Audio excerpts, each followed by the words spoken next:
not too long ago. Let's go down for the toss.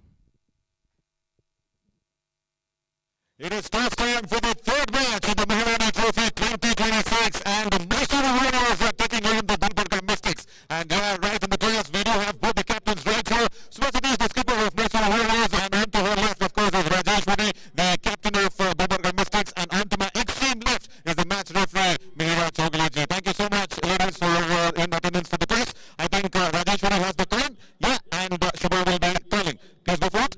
Heads. Heads is the call. And it is tails, says Mihiraji. Right. Rajeshwari, toss ಗೆದ್ದಿದ್ದೀರಿ ಮತ್ತೆ ಏನು ಮಾಡಕ್ಕೆ ಇಷ್ಟಪಡ್ತೀರಿ? Batting first. Batting. Okay. Right. And why?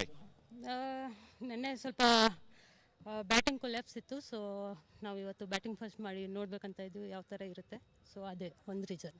Lovely. So she wants to get better on the batting lineup and get the batters going. That's very nice. And any discussion after the match yesterday, back in the hotel rooms, and what was the discussion? What was the talk with you and the coaches?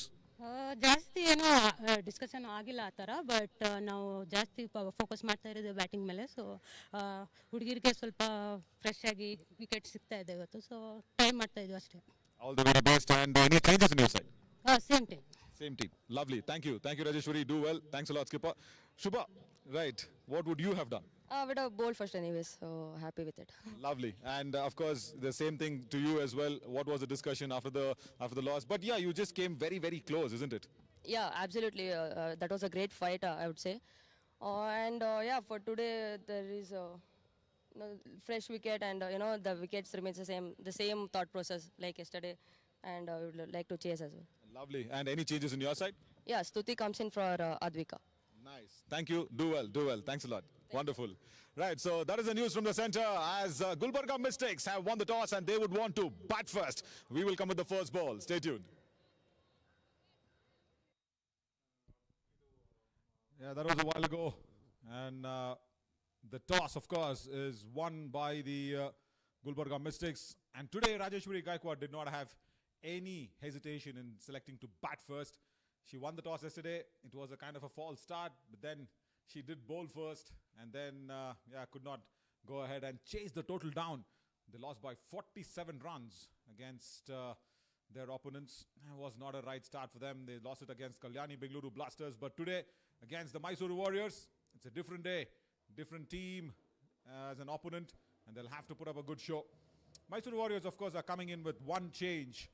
As Shubha Satish was mentioning, there's just one change in that lineup, and most of it remains the same for the Gulbarga Mystics.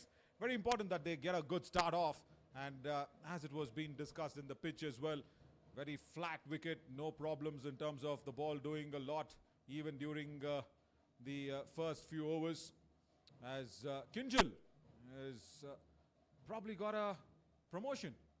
She's come up the order to open the innings. Good afternoon.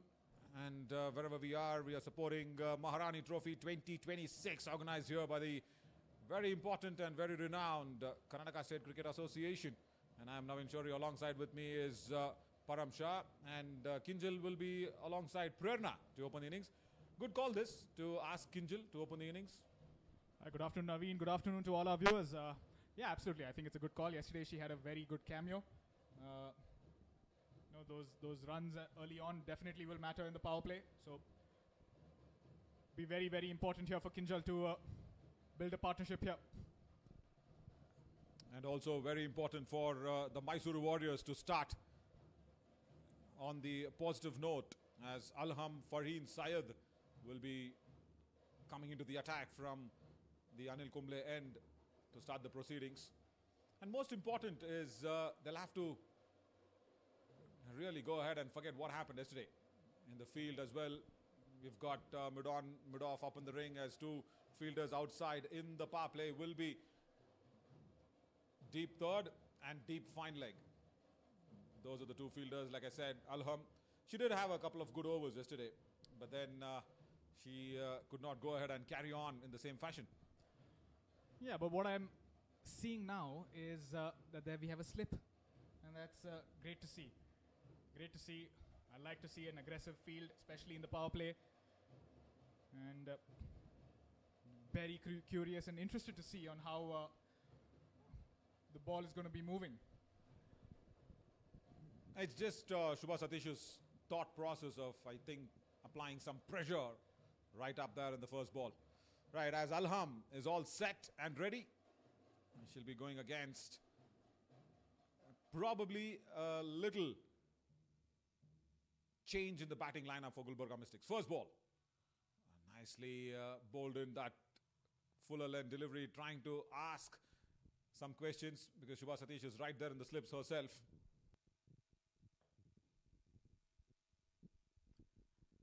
Yep, captain wants to be in the thick of the action. Yesterday we saw that she had taken 4 outstanding catches in the middle. And captain leading from the front, wants to be in the thick of it.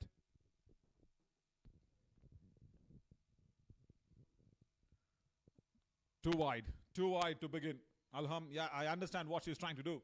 She's trying to ask the batter to drive. She's asking the batter to use her front foot, which is very important.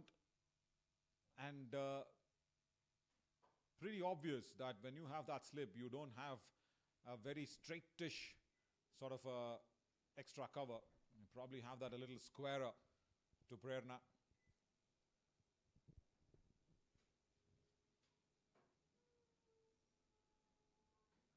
There again, that fuller length, good drive, down the ground, that beats mid-on. Boundary number 1. Good way to get off the mark here for Prerna. And that's the first boundary for Gulbarga Mystics in this match.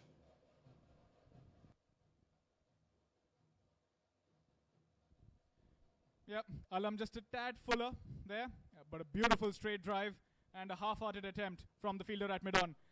Kalyani Motors boundary there. Yeah, Pooja Kumari was just a little more wider. Should have been a little more quicker rather. Now she's just come in a little more straighter as well after that boundary. But good beginning here from Prerna. And all the more important that they do keep up this pressure, isn't it? Because every time you just see in the first few overs, they do get a lot of boundaries and then suddenly it tapers down. Yeah, absolutely. Very important to make sure that you curtail those boundaries, not give away too many runs, try and restrict and contain as much as you can in the power play. Don't want to get added on pressure from the batting side. One more thing that you notice, Naveen, that the bowler is getting the ball to move in to the right-hander. And another boundary there. Another Kalyani Motors boundary. She was quick onto that. Another ball slightly fuller, and Prerna on top of it. Beautifully timed shot that. A good use of the front foot again. Walking almost into the shot. The way that she reached that boundary. Nicely done to get to the pitch of the ball. My point earlier that she's bowling slightly into the right-hander and only has one fielder in fine leg. Not that much protection on the leg side.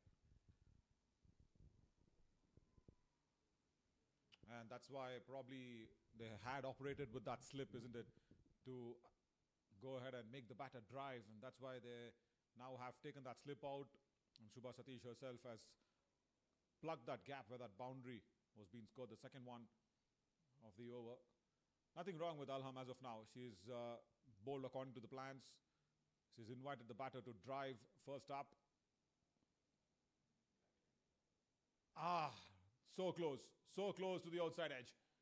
Good over for the Gulbarga Mystics. Good start. 1 over gone, 9 for no loss.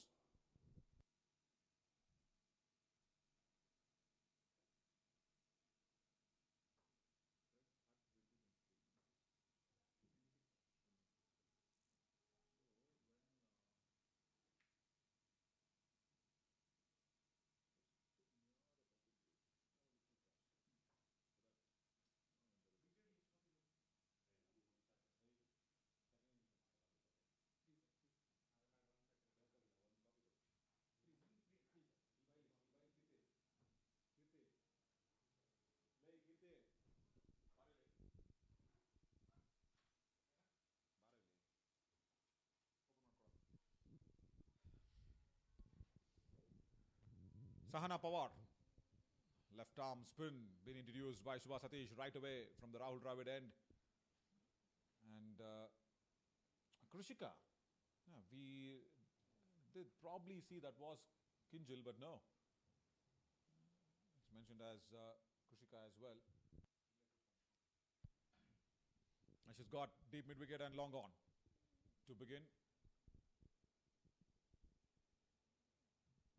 Idea is clear. She's also getting that short mid-wicket coming in, that she is going to angle the ball into the right-hander for sure.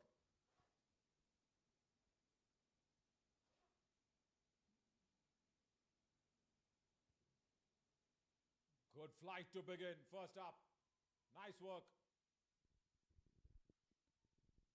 Yeah, we've seen Sahana Pawar yesterday. She got the wicket in her second spell.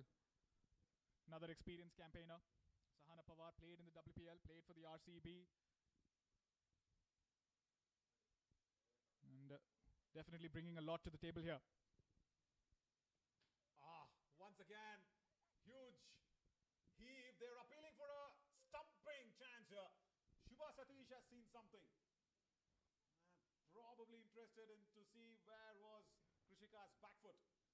The keeper was not that confident, but Shubha Satish was. She was right there next to the keeper. But good work though, I should say.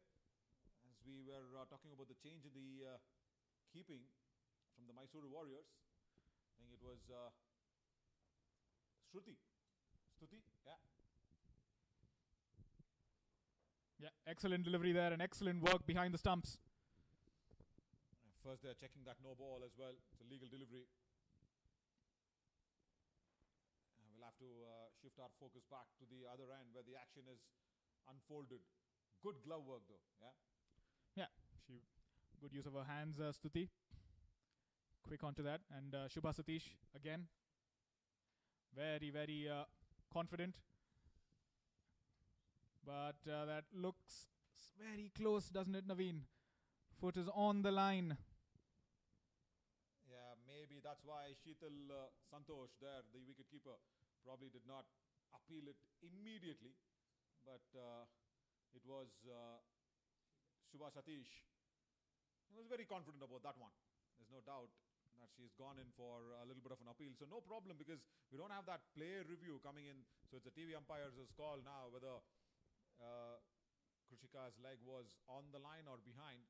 I guess this is a better angle for her. What also happened was, it took a lot of time for Sheetal to collect the ball because it was going away down the leg side. And that's the television umpires' panel and the commentary box as well, where we can go ahead and watch this. And next to us, of course, is Mr. Kirti Kumar. He's standing right here in the commentary box, helping us out. And he's also managing the manual scoring today, as it is not out from the television umpire's signal. And we continue with this. All three deliveries, she's flighted it beautifully well. And Krishika, for the first time, gets behind the line. Yeah, 2 dot balls and you want to get off the strike. You want to rotate that strike, get the other batter back on. And Prerna, couple of boundaries in the previous over. Would look to capitalize here. But Sahana Pawar keeping it very, very tight there. And interesting that she's got the mid-off up in the ring. She's asking Prerna if she wants to score boundaries, probably go inside out, go over covers. And very important that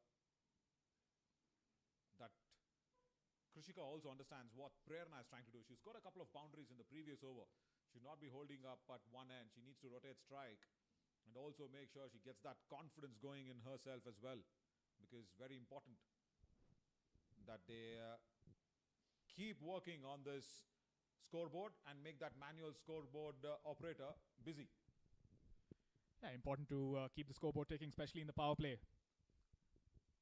And don't want to lose wickets, but at the same time, try and have an aggressive approach. Try and get as many runs as you can in that 6 overs.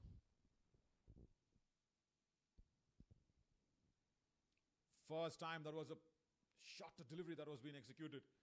What a good over. Just 2 runs of this. 2 overs gone. 11 for no loss. Gulbarga Mystics.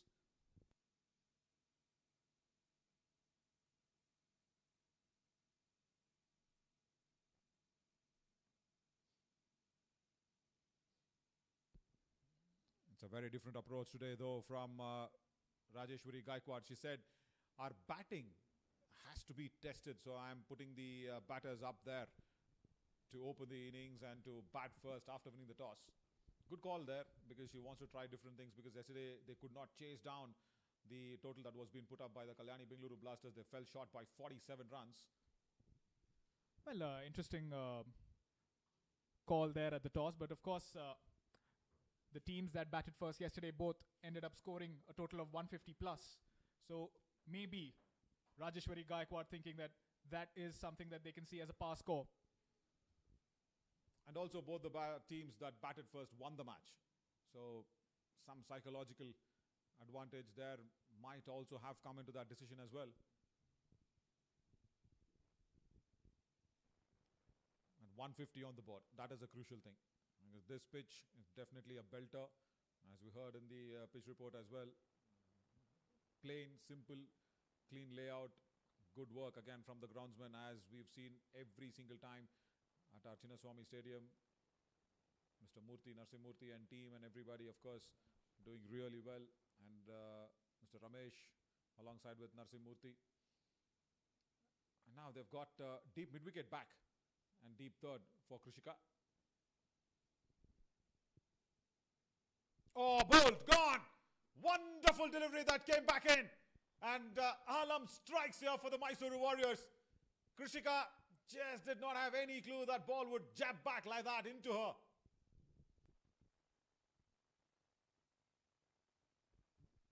Beautiful delivery this.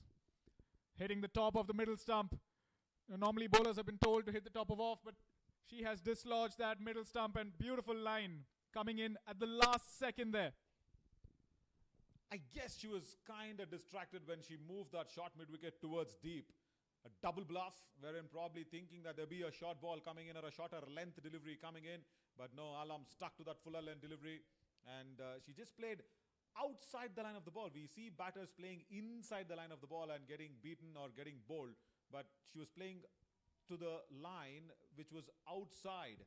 So the ball was just jabbing back into her. I think that was the idea from the get-go. I think they wanted that fielder there behind, because the ball coming into the right-hander, very important to have some protection in the deep. But Roshni Kiran coming into bat now, another senior player for the Gulbarga Mystics. And it'll be very, very crucial for her here to not only anchor the innings, but build a partnership here with Prerna, who's now sort of getting set. She's played about 9 deliveries. She scored 10 runs.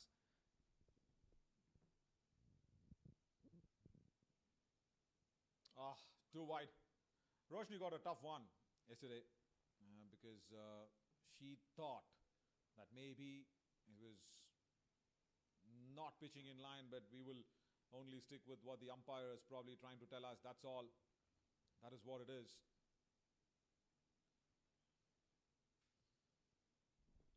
And the other interesting thing here is as soon as the new batter comes in, slip comes back into play. And that'll be very, very interesting to see.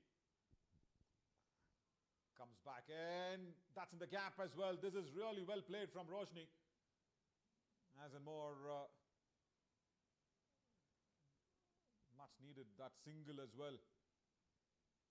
And very important that Alam also doesn't leak runs like she did in the first over. Yeah, of course, Roshni will be thinking, new batter, but I still have to keep the scoreboard ticking. I understand that, when a wicket falls, the batter does come under a slight bit of pressure, but very, very important here that the power play, they try and score as many runs as they can. And of course, short and wide, and then Roshni was quick on that. Another Kalyani Motors boundary.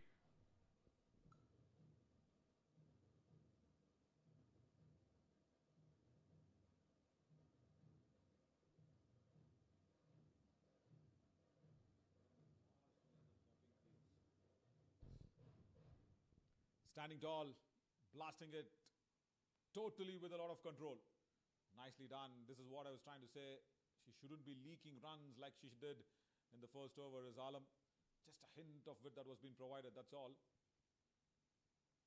Again wit. Lofted. Beautifully well over point.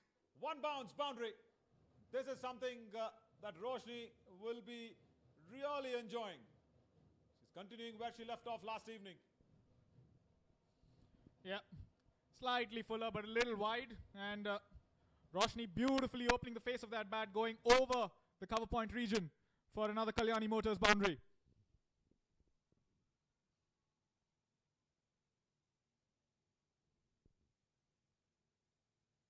Now the fielder comes back.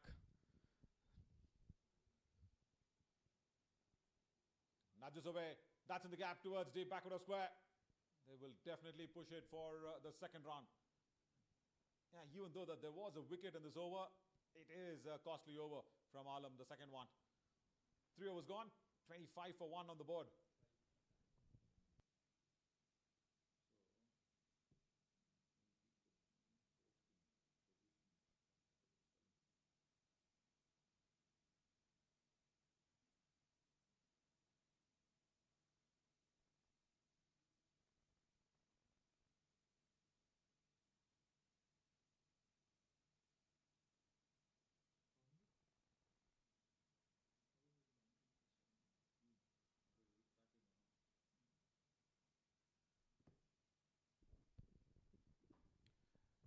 Interesting that 2 overs of Alam has costed a lot of runs here for the Mysore Warriors. And very important that she does support Sahana Pawar, because from the other end, Sahana Pawar is trying to keep things really tight. Just 2 runs in the first over.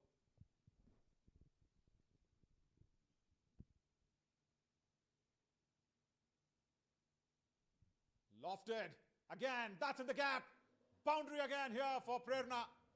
And the run flow continues in a strong and healthy manner for the Gulbarga Mystics. Yeah, it's been raining boundaries here for the last couple of balls.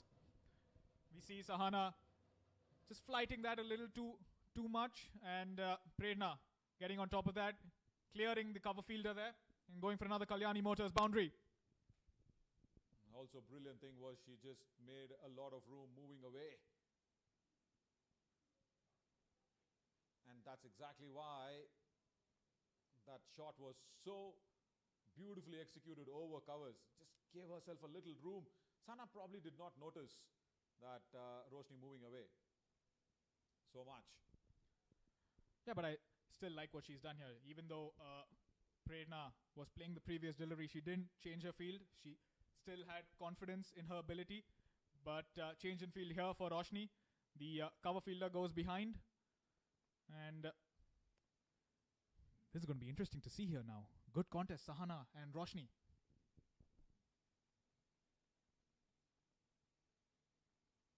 And I'm sure Roshni will not probably try and hit the gas pedal right from the word go against Sahana Pawar, because she knows that she's bowling some really good line, and that flight is brilliant from her. She'll wait for that odd ball. And also, her main intention now is to just put Prerna back, because she's been flawless in this afternoon, right from the word go that she's batted. Yeah, still not seeing as much turn. Ball is still new. It is quite hot. And Prerna looking very, very good. The top of the order along with Roshni. They're going to need to build this partnership here.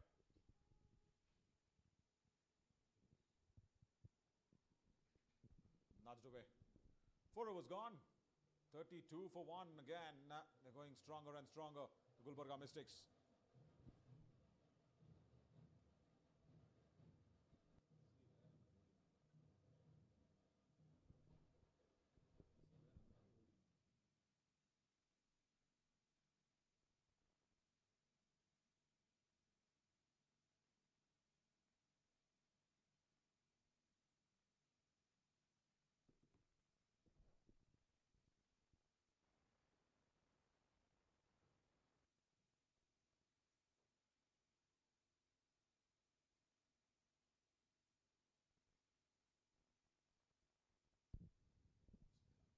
change in the bowling lineup as Diksha will come into the attack from the Anil Kumble end. Always we've seen Shubha Satish try and bring in new bowlers every time. Diksha Honnu Siri, a wonderful surname, I should say. Honnu in Kannada means gold. Honnu Shri means, bulk of gold. Why not? Wonderfully lofted over covers this time. Once again, Prerna will enjoy another boundary. Probably not a good welcome to Diksha into the bowling crease, but Gulbarga Mystics will enjoy this stint from Prerna. Yeah, Prerna looking too good here. Just getting to the length of that delivery there. Beautifully timed that from Prerna. Interesting to see off spinner coming into the power play. We were talking about this yesterday. Their off spinners have become a bit of a rarity, but we're seeing a lot of off spinners in this Maharani Trophy. The only point is they'll be tested when a left-hander comes in front of them, especially a big hitter. It'll be really interesting to see how do they fare really well. Shubha Satish just having a word, because Roshni will be lining her up definitely, because there is a mid-wicket and long on. She's bowling around the stumps as well. And very important that, Diksha is expecting that one, because Roshni is not going to stay quiet. But this is intelligent cricket here. Smart cricket here from Roshni, rotating the strike, getting Prerna back on, the set batter, the one who looks very in a bit of a demolition mode at the moment.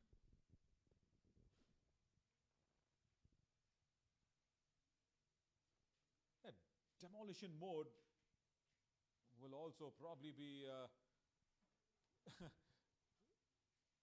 transferred via a touch maybe, that's all, because you never know when will Roshni open up that front leg and go big. She does do it, time it really well, Prerna. Yeah, it's only a matter of time before Roshni also changes her gears. But I'm liking this. I'm liking them rotating the strike, keeping that scoreboard ticking. They've already scored 39 in the 5th over. Very, very crucial here.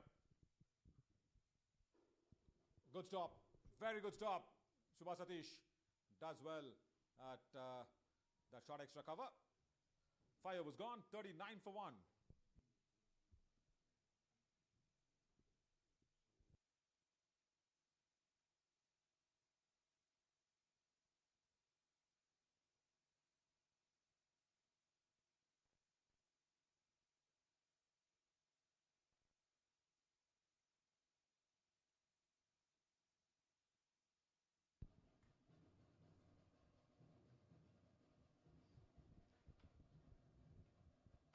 Change in the com box after 5 overs.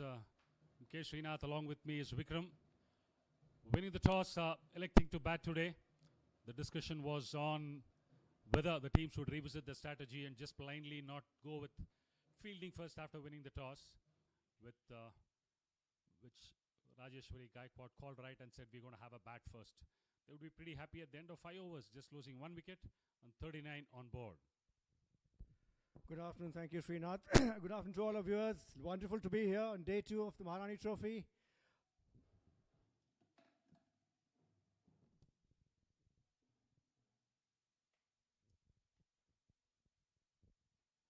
Back to the previous stint, Naveen, a co-commentator, made a very valid point saying Shubha Satish has this habit of shuffling her bowlers around within the power play.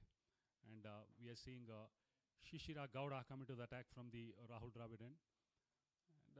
And when I was having a look at the pitch, it had that tinge of dryness touch more than what it was yesterday. And I think that prompted the Mystics to have a first strike. And we always discuss about the game of power in women's cricket. So did that give a hint to Rajeshwari Gaikwad said that we'll put runs on board and the scoreboard pressure. Let's see what Mysore can do then. I think you're spot on about that. That's what she thought also. But I was also wondering whether Shubha on her turn just played diplomatically down and said, I would have bowled. Full toss and a pickup shot. Free. Acres of land on the leg side. Absolutely no issues for Prerna. Yet another Kalyani Motors boundary. Yeah, it's a wonderful boundary there. Opening up there, Prerna. She's one who likes to use her feet, and you'll probably see that later in the innings. But do you think there was a point there that Shubha would have thought, let me mentally play the role of just not giving the advantage and say, I would have bowled first if I'd won the toss?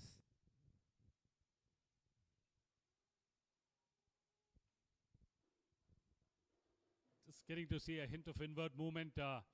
Worked away nicely for a couple of runs to deep square leg. I thought it was a double bluff. In fact, once the toss was happening, it was Johnny was next to me, and he casually said, then why did they have a toss? If one wanted to bat first and the other wanted to field. Maybe not a giveaway saying, they were not happy that they had to field first. But nevertheless, I think the discussions would have happened yesterday. Very short time for a turnaround. Hardly 24 hours. They need to get back on the park again. Maybe with 2 more balls in the power play, 45 for 1. I think certainly the decision with which they have gone to bat first looks good.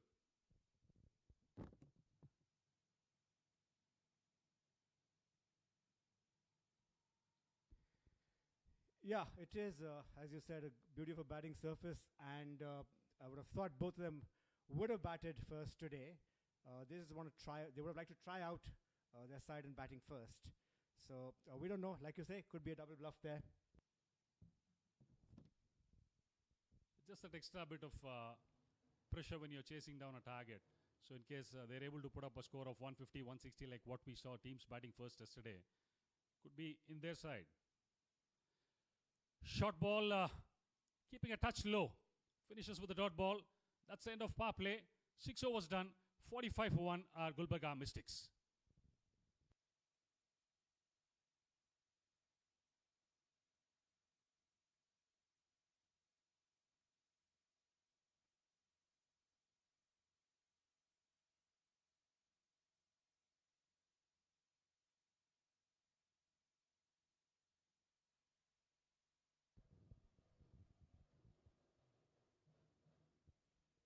This is day 2 of the Maharani Trophy KSCA T20 2026 and game number 3. Already each team has had 1 game, and the 2 victorious teams yesterday were the ones which batted first, putting in score excess of 150, and they were able to defend it comfortably. A late cameo from the Mysore Warriors managed to bridge that gap to just about 17 runs, which certainly would help them in case the teams tie up on points where the NRRR comes into picture. And in fact, yesterday post-game we had a chat and we were talking about how they regroup and come back. I think this is one thing certainly they would have given a thought to. Batting first, putting runs on the board. Yes, that's a strategy that they could take it forward. That's a brilliant pickup shot from just outside the off stump. Prerna is looking in sublime touch. Well, toss-up delivery from outside the off stump. A big gap between long on and deep mid wicket. Splits it well. A welcome boundary. Look at that beautiful boundary. Just a good time to get it so that the run rate stays up. Well done there. Just speak about the power play just being done, and generally the talk is about over number 7 to 15 is what is called as the consolidation phase, wherein you have the cushion of having 4 boundary riders. But how beautifully she split that gap between the cow corner and long on. Prerna, her staying in the middle is of utmost importance from Gulbarga Mystics' point of view. But Mysore Warriors certainly would like to look at the back of her at the earliest. Would you say there's any merit in rotating the strike? Suppose you send a youngster in the as an opener, top order. It's hard to rotate the strike after the power play is done. Is that right? Partnerships are very important in this shortest format also. They had a reasonably good opening partnership, but to build on from there becomes that much more important. And now the job of would just be to knock the ball around and give the strike to Prerna, who's looking in real good form. It's all about common sense cricket, And Roshni also has looked in good touch, striking at almost close to 150.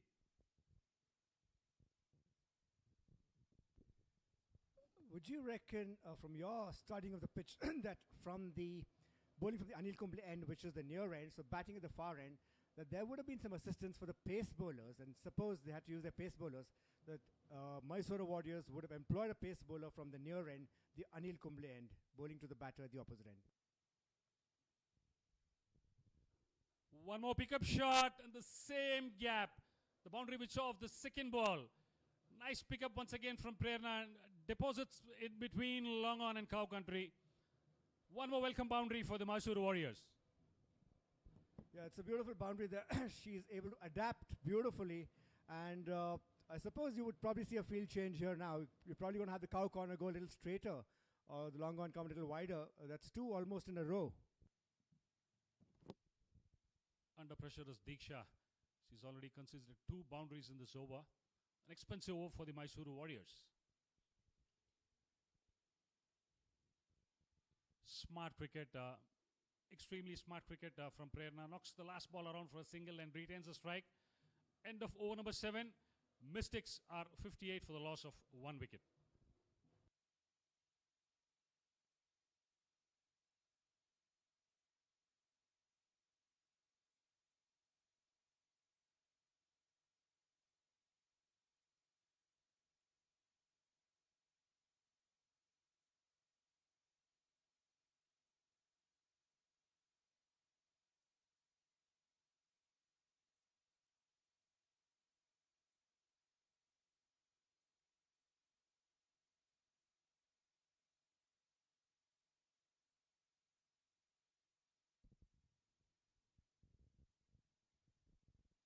Interesting. Actually, there's a good cover of grass when you do bowl from the pavilion end. It's much more drier from where Shrisha is operating as of now. Beautifully dissected. The gap between short fine and deep square leg just races away to this boundary on this carpeted outfield. Prerna is just dealing in boundaries as of now. And of course, it's hard to pin it down to this, but you cannot really stray on the leg side in the initial part. As you watch this beautiful stroke, Prerna doesn't lose any time flicking that away. No chance for the fielder at all, who's up in the inner circle. Excellent use of a wrist, typically which we can associate with all the Asian batters. Wrist work is something we take pride in. And the two fielders are dangerously close to each other, just one next to the umpire and one at 45. Once again, pulled away this time around in front of mid-wicket. Excellent work at the deep mid-wicket boundary, restricts that just to 1. Prerna is looking in a different mode today. Sort of shots she's played so far, pierced the gap, and some subtle touches like the one we saw, the previous boundary which went through the short fine and short square leg. This is excellent batting. She's made use of the power play, the field restrictions, and now when the consolidation phase, she's able to pick up these gaps so easily. I think Gulbarga Mystics is certainly going to look at something in excess of 150, 160.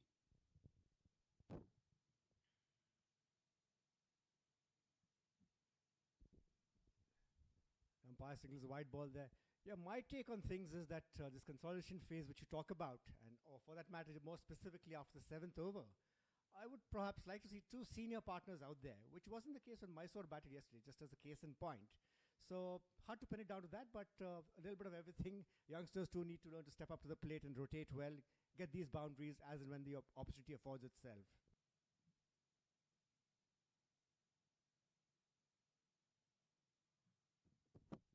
This time around on the back foot, timing is not all that good. Just is happy to settle for a single. Yeah, this tournament is all about opportunities that are being presented to these young girls from different parts of Karnataka. Opportunity presented, grabbed with both hands is, like having the cake and eating it also. Yeah, early days, just one game yesterday. Maybe course correction could happen today and we could see a different batting lineup come up when Mysore are up for the chase.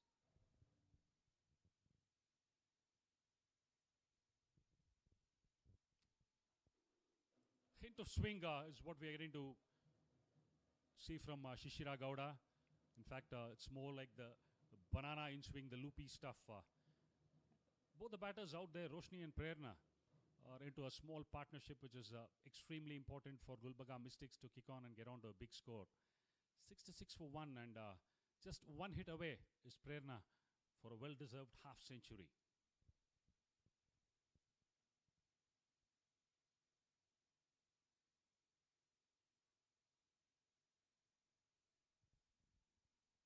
If the sort of swing and the seam movement she's able to extract when she's bowling from the Rahul Dravid end, I think she would have been more than a handful if she had operated from the Anil Kumble end. Nevertheless, the surface looks that much more drier than what it was yesterday. Yesterday, because of the rain, they had to just get the covers on, and maybe for about 45 minutes to an hour, the pitch was under covers. That was the reason maybe it had some help for the faster bowlers in the first 2 or 3 overs.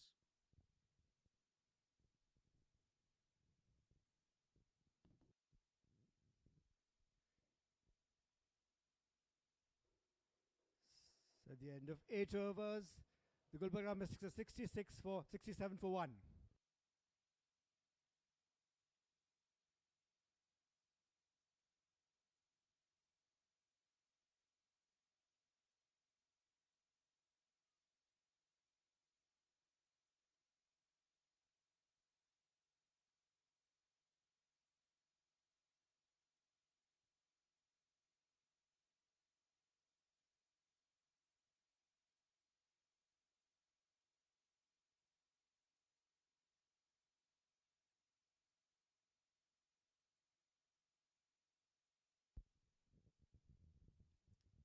Pooja Kumari is the new bowler introduced from the Pavilion and the Anil Kumble diamond box end. Another off spinner. We've seen quite a bit of off spinners in this particular edition of the Maharani Trophy. Always the talk is about it's a rarity, and the off spinners are becoming an extinct breed per se in terms of 20-over cricket, not test match cricket. But we've really seen some high quality off spin bowling in this particular tournament.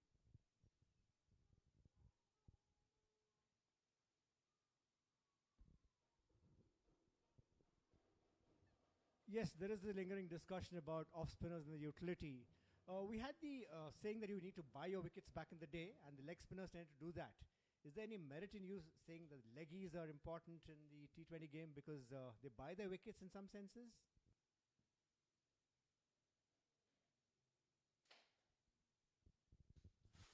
Just opens the face of the bat, just past the point fielder. Vacant deep point. The just races away to the boundary. Prerna, she is looking in sublime form, and Gulbarga Mystics will need her to be out there in the middle. Excellent shot there. Just opening the face of the bat and just beats to the right of the fielder, and no chance at all for the fielder to catch up there. Lovely boundary. Back to the art of spin bowling, off spin and leg spin.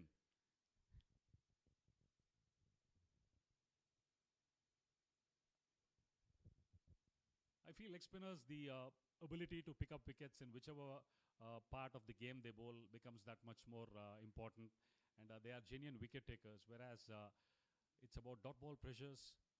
Building up for a wicket is that a spinner has to do.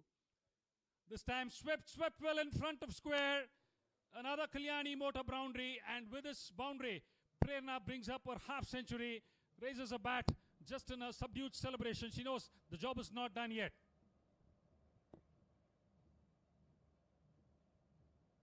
Yeah, the excellent shot by Prerna, seizing the opportunity. She's got past that landmark of 50. Now she's motoring along. I'm sure the Mystics, especially the SN Amit, the coach, and Rakshit Ahmed is looking on eagerly to see how the seniors take their team forward today. Amit was very clear when he spoke to us, I think, that he wanted the youngsters to get a chance yesterday.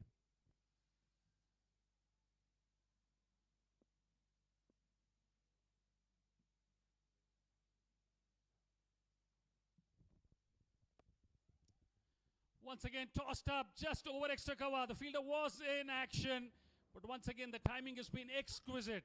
Third boundary in this over, and Pooja is just on, Prerna is just on overdrive. Brilliant hitting and sublime timing on this occasion. Yes, an excellent shot there. Just going over the head of the fielder. No chance at all. Looked like a half chance, but it wasn't really a half chance. Well played there, Prerna. Pretty expensive over from Pooja Kumari. She's just changed the angle coming around the stumps in the last ball. Goes wide off the batter. No damage done on the last ball. 9 overs completed. Gulbarga Mystics comfortably placed at 80 for the loss of 1 wicket.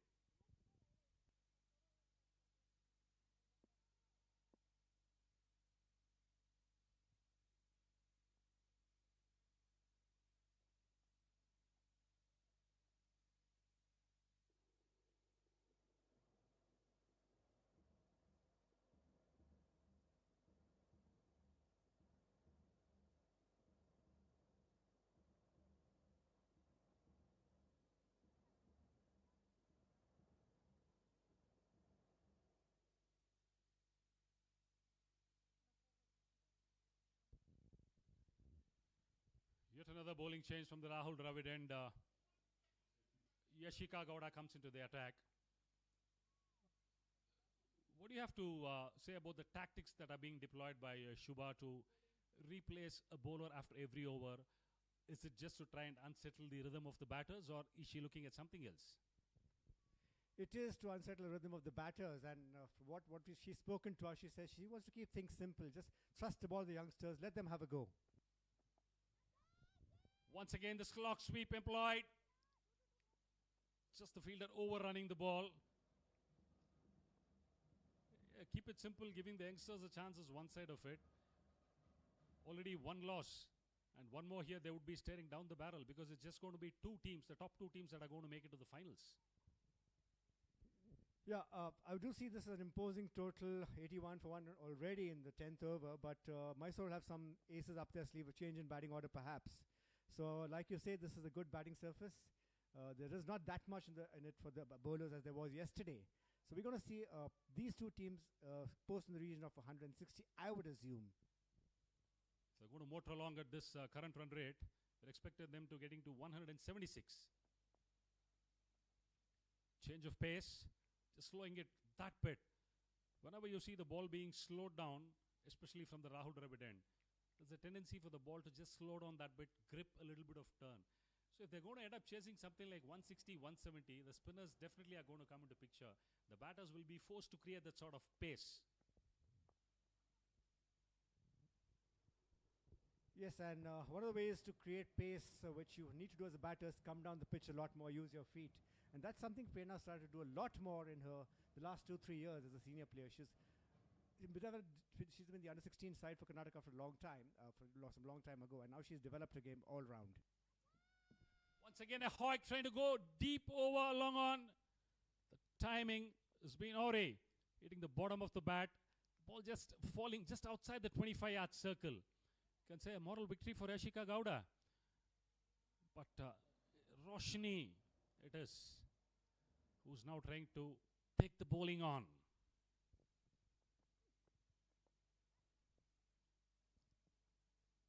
Not much damage done of the last ball. Yashika Gowda completes her over, just 6 of that over.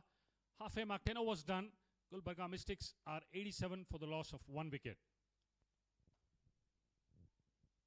The umpire signals his watch, and there's going to be a welcome drink break. We'll be back after 2.5 minutes.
Maharani Trophy, Maharani Trophy.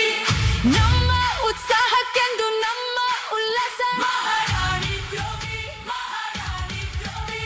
Acharisutta aaduva karunadella ee utsava. Acharisutta aaduva karunadella ee utsava. Kudiyadi jagava ಗೆಲ್ಲೋಣ.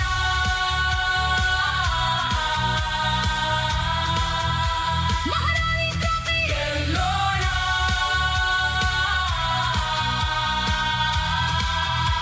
Maharani trophy.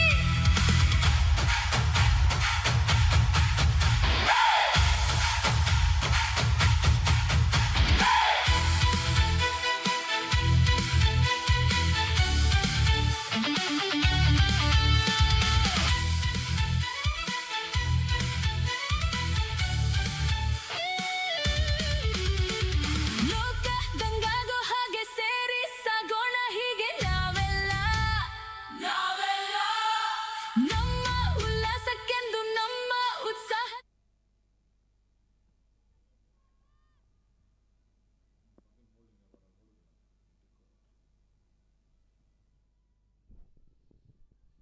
Pooja to continue. And takes it on her third attempt. Pooja, caught and bowled. Prerna Ji, after scoring that wonderful 50, has been dismissed by Pooja.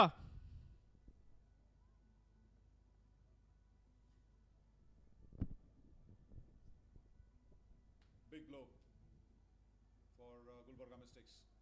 She should have carried on nicely. Is Prerna flight on offer first up, and then she did not get under the ball. Just managed to scoop it right to the bowler.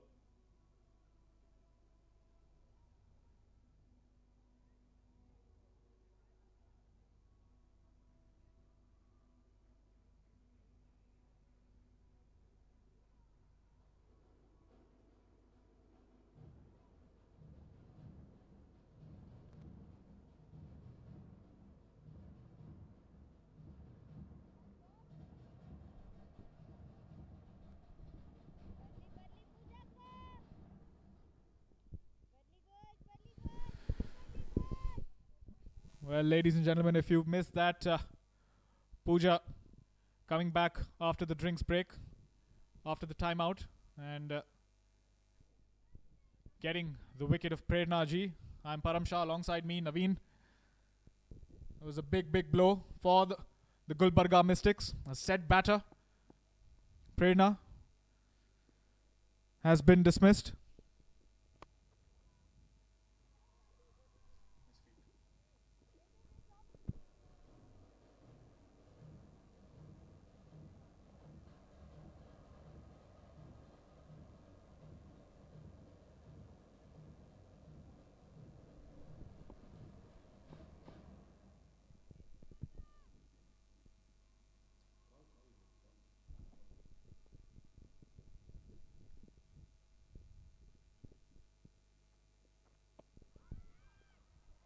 Look at the cut there, but missed that opportunity. Very, very interesting. Now Pooja going around the wicket for Roshni and coming over the wicket for Soumya. Strategy there for the new batter.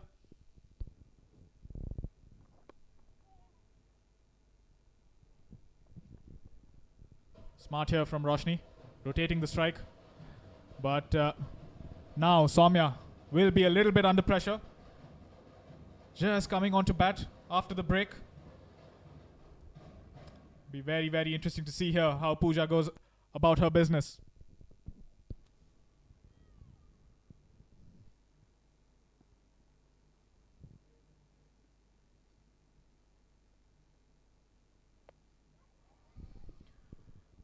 Slogs that, but didn't time it. Falls short of the fielder at deep mid wicket. Single there. She was going to play against the turn also. Isn't it? That's a bit of a problem. She shouldn't do that. Now with Prerna gone, Roshni needs to stick there as long as possible. Very important for her.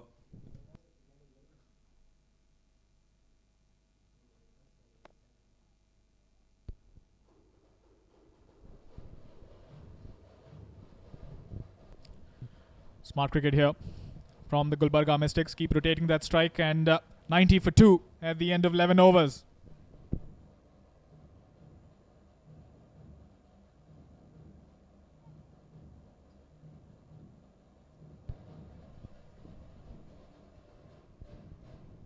Hello hello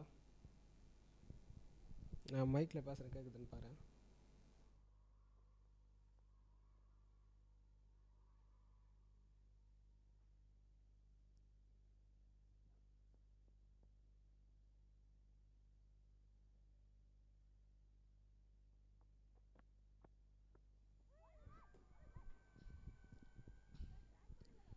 Yeah, Yashika Gowda. They've looks like they've gone for an appeal.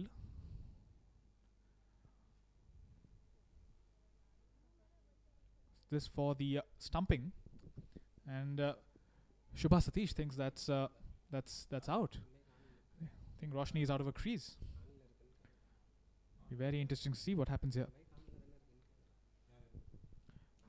Legal delivery there, no problem.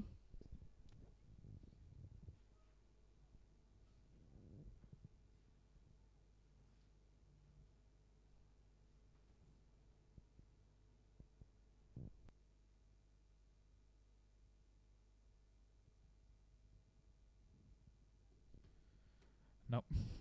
Foot seems to be inside the crease. Shouldn't be a problem. I think she's safe. And yes, confirmation. Declared not out. Very good stumping attempt once again. Nicely done behind the stumps.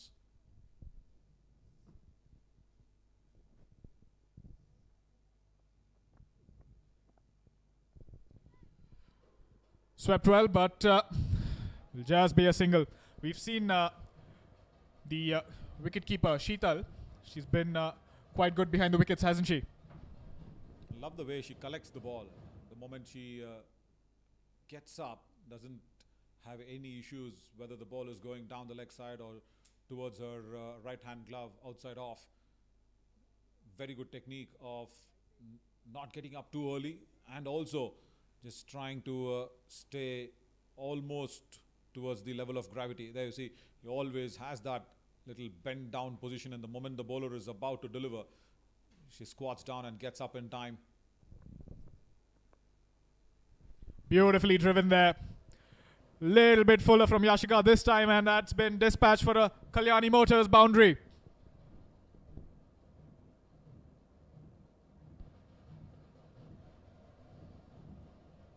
Slight width on offer, that's all, and also fuller in length in terms of the half volley measures, and no half measures there from Soumya. Gave it the full bounty.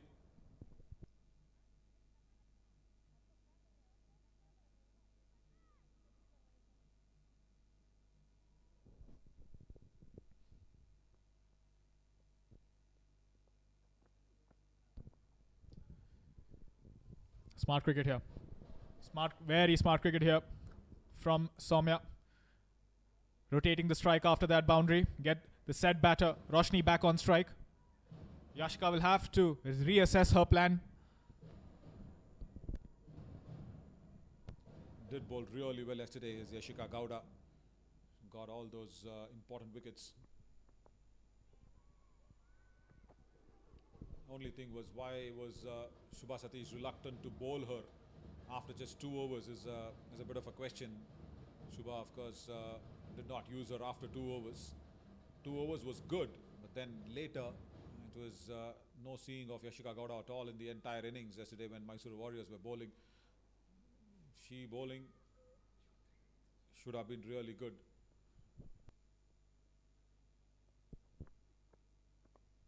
Steps down and in the air and falls in no man's land.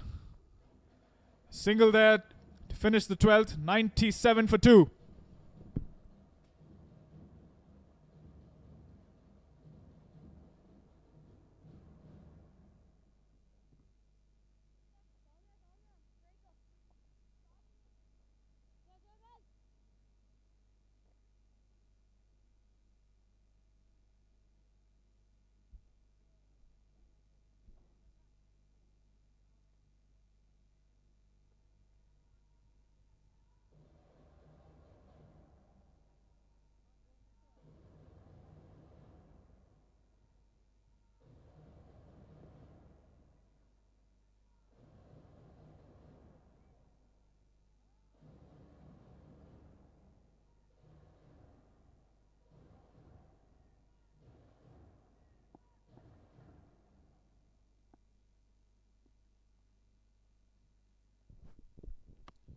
Pooja to continue, and she sweeps that well, and that's been taken beautifully. What a catch that in the deep at long on. She had to cover a lot of ground there. Soumya was looking good, but now she is gone. That'll be a long walk back to the dugout. Did not reach the pitch of the ball. That was a little bit of an issue. Played it away as well from the body. Good running catch. Fabulous bit of a ground that has been covered, and probably indication came along saying we did plan that wicket. That was something the pointing the fingers were. Soumya has to depart for just 8. Wonderful catch. Really well done from Shishira Gowda. Has to move along a long way to get that catch. And once again, Gulbarga Mystics losing a wicket at the wrong time.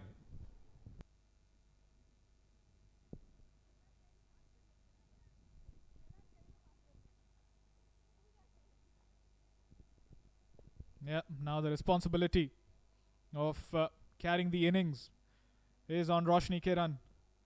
She will have to anchor this innings now. Pooja looking very good. That was a beautiful catch there by Shishira Gowda. Had to cover a lot of ground and made it look very easy.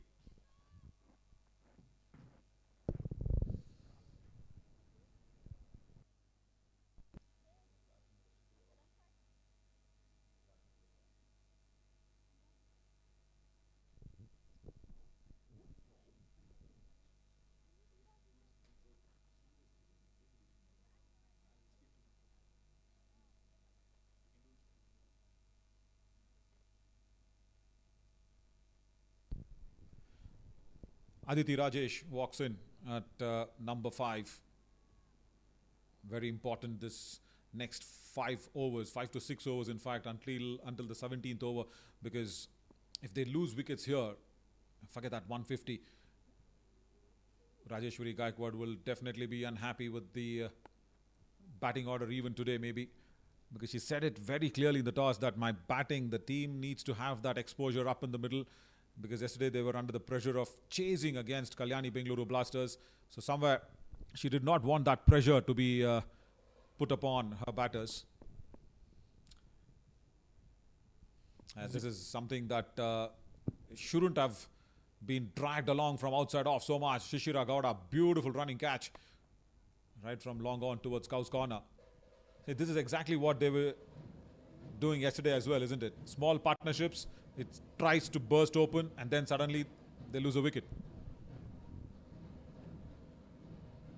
Yeah. It's what we've been noticing. So slowly becoming a bit of a pattern, isn't it, Naveen? You see them going well and then suddenly there's a fall over wicket. That'll be a wide. Pooja will have to be a little careful here, not giving away too many of those extras. Try and contain those runs. Gulbarga at the would want to take anything that comes their way now. 100 up with that wide ball. Anything that comes in Gulbarga Mystics' way is probably in their hands. You know, generally where you have that middle overs in the 17th over until then, or the 16th over in fact, if this partnership carries on, because Roshni is set. For all you know, Mysore Warriors will be wary of that one. And this is some good teasing length from Pooja. I guess there's another delivery remaining. Pooja wanted to walk up the umpire and take a cap. Umpire says, no, go back to the top of your run-up. She's bowled well here. Pooja's been very impressive today. 2 for 20 in 2.5. Keeping those nice lines, nice lengths, not giving away too much. Good attempt. Good attempt to stop the ball herself. But they will scramble through for that single. 13 gone. 102 for 3.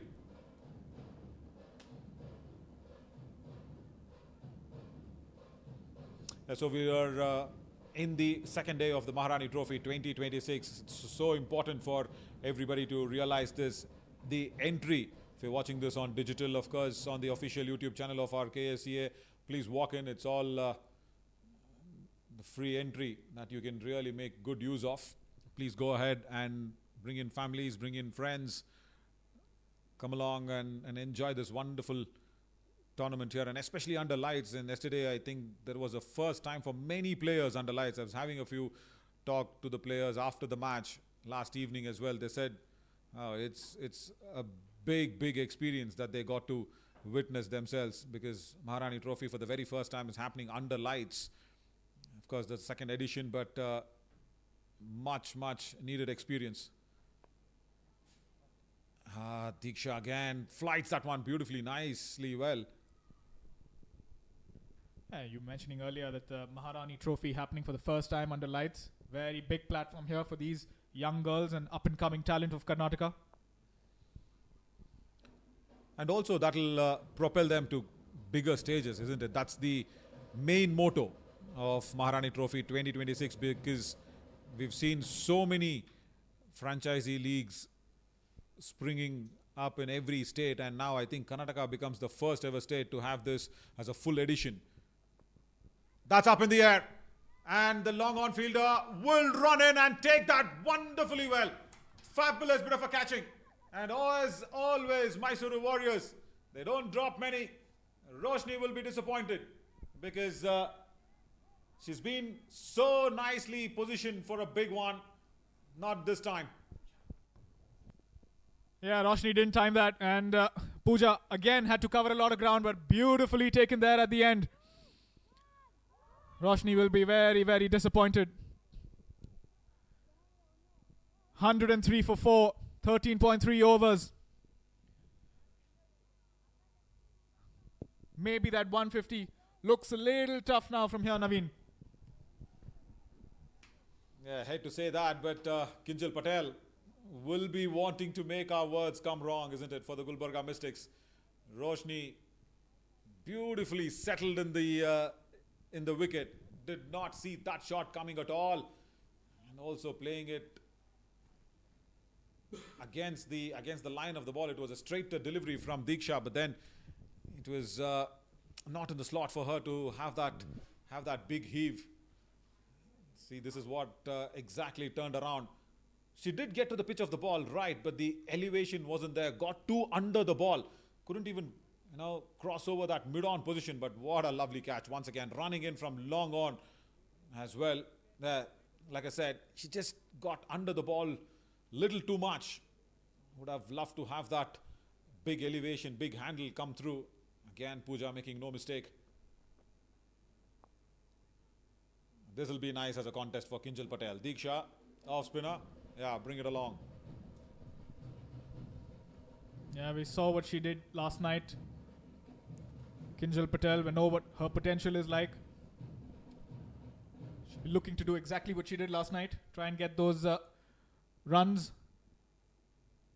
Get them to a decent total here.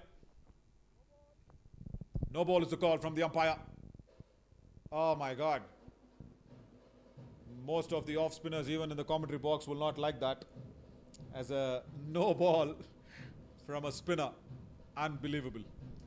I think we're seeing the first no ball of this game, and it'll be a free hit. And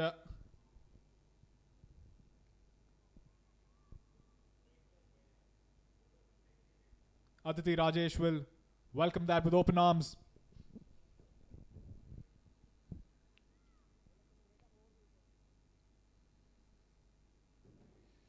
Yeah, free hit. The field can change because the batter has crossed over. Nicely timed away. Over, long off. Beautiful bit of a hit. 6. Best use of a free hit here from Aditi Rajesh. Gulbarga Mystics will love these.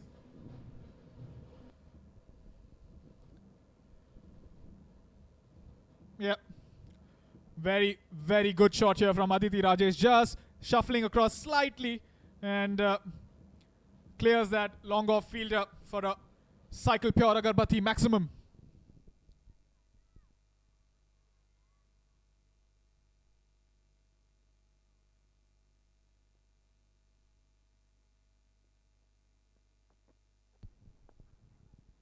Now that's not a free hit, but that's gone straight to long on.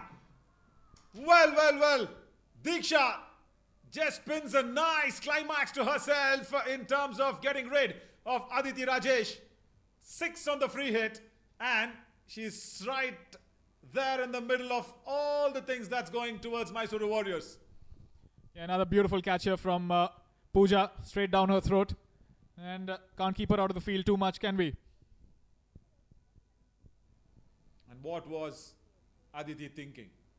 Just after that big 6, it did not have to go slogging across the line once again, and then it's Pooja down there at long on who's not dropped anything. Yesterday it was Shubha Satish, the skipper, who took 4 catches, and today it's Pooja. You see that scorecard, you'll always see Pooja's name every time in the Mysore Warriors' bowling card, and also the Gulbarga Mystics' batting card as well. Skipper Rajeshwari Gaikwad now walks into the middle. She's got a big task ahead of her. Kinjal Patel and Rajeshwari Gaikwad will now have to set the pace. Can they get to that 140? This is what happened. Aditi Rajesh hit a 6 in the previous delivery and tried to slog again, but couldn't time it, and straight down the throat of Pooja. That's the 3rd catch for her. 1 with the cotton bowl, 2 at long on. And look at how well she positions herself to take that catch, isn't it? She just makes sure that she does not move around too much. Steady base, good foundation, eyes on the ball, no matter Indian way, Australian way, doesn't matter whatsoever. Just complete the catch. Sahana Pawar. Now I think, Kinjal Patel has extra responsibility, because now we have come into that halfway stage in the batting lineup for the Gulbarga Mystics. And Rajeshwari, of course, we all know she's a very, very good player in terms of the bowling attack that she can bring along. That's in the gap towards deep square leg. Boundary. First one for Kinjal Patel. Many more needs to come out of that one. Bit of a risky shot to play across the line like that. Wasn't too convincing, but the scoreboard will say 4. Yeah, you can see was a little too full, swept, but a half-hearted sweep. And Kalyani Motors boundary there. You were mentioning earlier that they are halfway into their batting order. They need to make sure they don't lose too many wickets and try and get at least 30-40 runs from here. 30-40 runs. I was talking about not losing a wicket, isn't it, at say 16th or 17th over until then. But Pooja, what good catching from her today. 1 that cotton bowled and 2 very, very good catches. You probably need to take a vote on which of the 3 Pooja catches were best today. For me, it's a cotton bowl on top, especially the reaction time is so less while you're bowling. I think the second catch that she took there of Roshni Kiran, where she had to cover a lot of ground from long on all the way to mid on, for me was a bit of a standout catch. But talking of the fielding, the catch we saw earlier from Shishira Gowda, how brilliant was that? That's again a class apart. But yeah, we've got 2 different votes for Pooja. We'll see what our next colleagues will come along and try and talk about that one. Srinath and Vikram, probably, the long on running in catch. That was something that was really important. And most importantly, the reaction time while you're bowling. Beautiful left-hander spin. Phenomenal. Did not read that at all. Rajeshwari got a taste of her own medicine, I reckon. 15 gone, 116 for 5.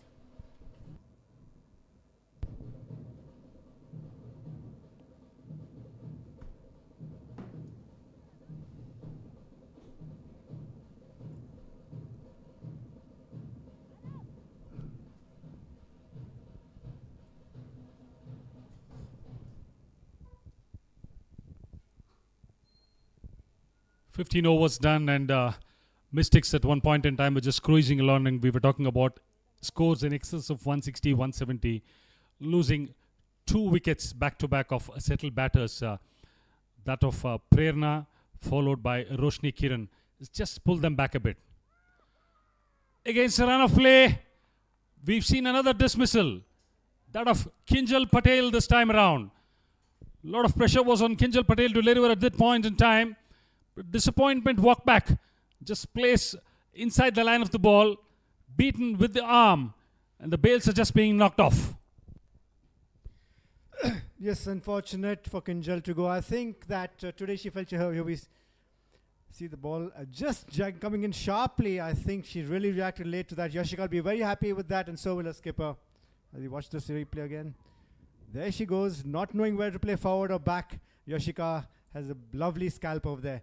Yeah, I felt she had the onus of taking on the bowlers and delivering today, and probably fell. Reminds me of the stroke that one of the other left-hander, Shubha, in the opposite side played yesterday. So caught in no man's, well, two minds really. Dream delivery for a leg spinner bowling around the stumps. Just pitched maybe what you call a rough. There's nothing called as a rough that's been created. Just outside the off stump of the left-hander. She played touched inside the line. Not sure whether to go on the front or the back. End of it, just clipped the bails. And wickets at regular intervals are hurting Gulbarga Mystics. The idea of winning the toss, batting first was spot on. They were almost 85 for 2 at the halfway mark. They were certainly on course, looking at a score of 170, 175. In fact, if you could say, the pass score here at the Chinnaswamy Stadium in this edition of Maharani Trophy could be somewhere around 150. That I think is looking a fair distance as of now. 6 wickets down.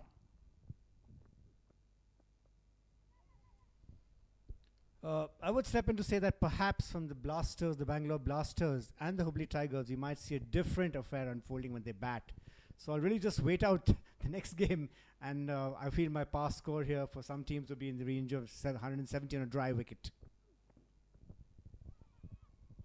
When we see the ball being slowed up, we are getting to see that tinge of turn, and Yashika Gowda has realized that she needs to get more purchase from the surface is to just try and slow it down. She's made a good comeback. She's just picked up that all-important wicket of Kinjal Patel. Again, 2 new batters at the crease, Rajeshwari Gaikwad and Harshita. It's a business end of the innings now. Would they look at trying to farm the strike around by looking at singles or going for boundaries? I think singles is the way to go, as this one is swept away, fielder approaching the ball. That'll be an easy 2.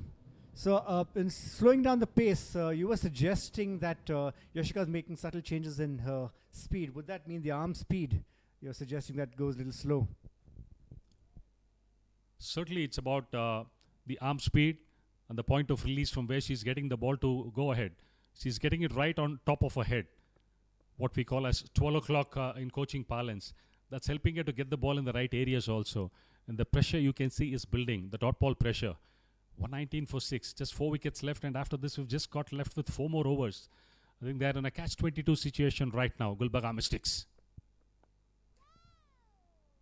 This time around, not much of timing, but they would be happy to settle with that single. End of over number 16, Gulbarga Mystics are 120 for the loss of 6 wickets.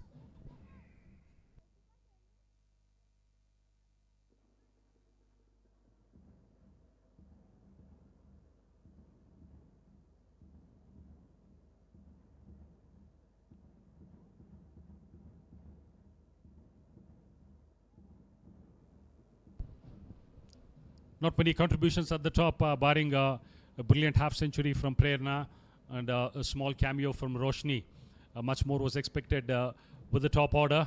1 from Krishika Reddy, 8 from Soumya, and Aditi Rajesh, 9, and Kinjal Patel, the last one to be dismissed at 6. Pooja comes into the attack now for her last over of the spell from the Anil Kumble diamond box end. What a day she's had in the field. In fact, discussions were about her 3 catches she took. All 3 were outstanding, but the one she did run in about 25 meters from the boundary line to catch one just on the 25-yard circle. That was a standout catch.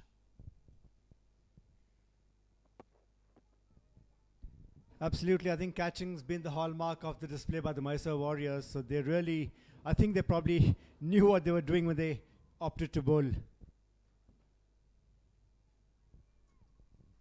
Overall, I think the quality of fielding and catching so far has been fantastic. Since yesterday, we've seen some good catches, some terrific ground fielding. The exposure has been under lights, that's a different scenario. But the ground fielding and catching has been spot on, barring a couple of spilled chances yesterday in the second innings when Hubballi Tigers were fielding.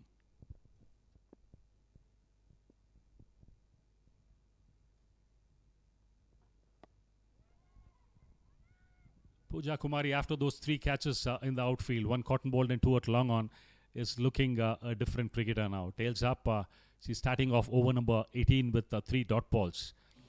This is the catch we were discussing about. Running in 25 meters off the line and comfortably catching it. Good position and a safe pair of hands. This was the second one.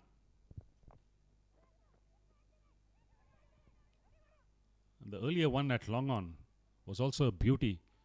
Quick hands, she had to cover close to about 15-20 meters. And yes, Mysore Warriors are placed comfortably at this point in time. The reason being outstanding catching in the outfield. That's the reason they are placed at this point in time.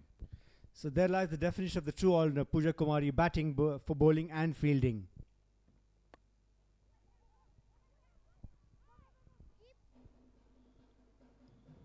As we keep talking about excellent ground fielding and catching, the adage always goes, the commentator's curse. We see a simple ball being misfielded. You never know. She would have finished with a maiden over in the 17th one. Change and strike now. And yeah, Rajeshwari yesterday also with the bat did find the going a bit tough for her. Hardly got bat on ball. Herculean task in front of her today. Can there be a resurgence in this innings at this point in time? All the more happy Pooja will be. 2 in her last over. Finishing off a fine spell.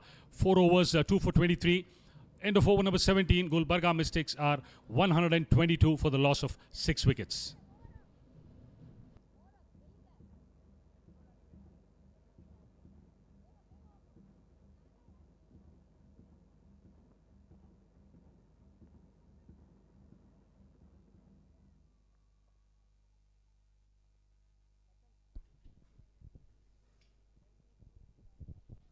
Three overs left, and there are a lot of options with Shubha Satish.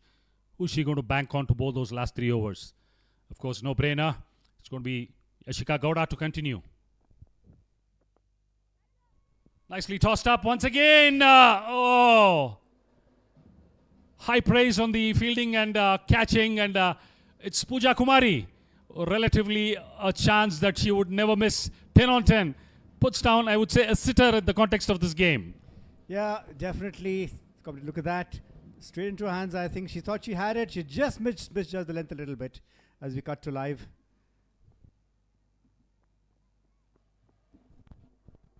Are we just calling it a bit too early and getting far too ahead of the game?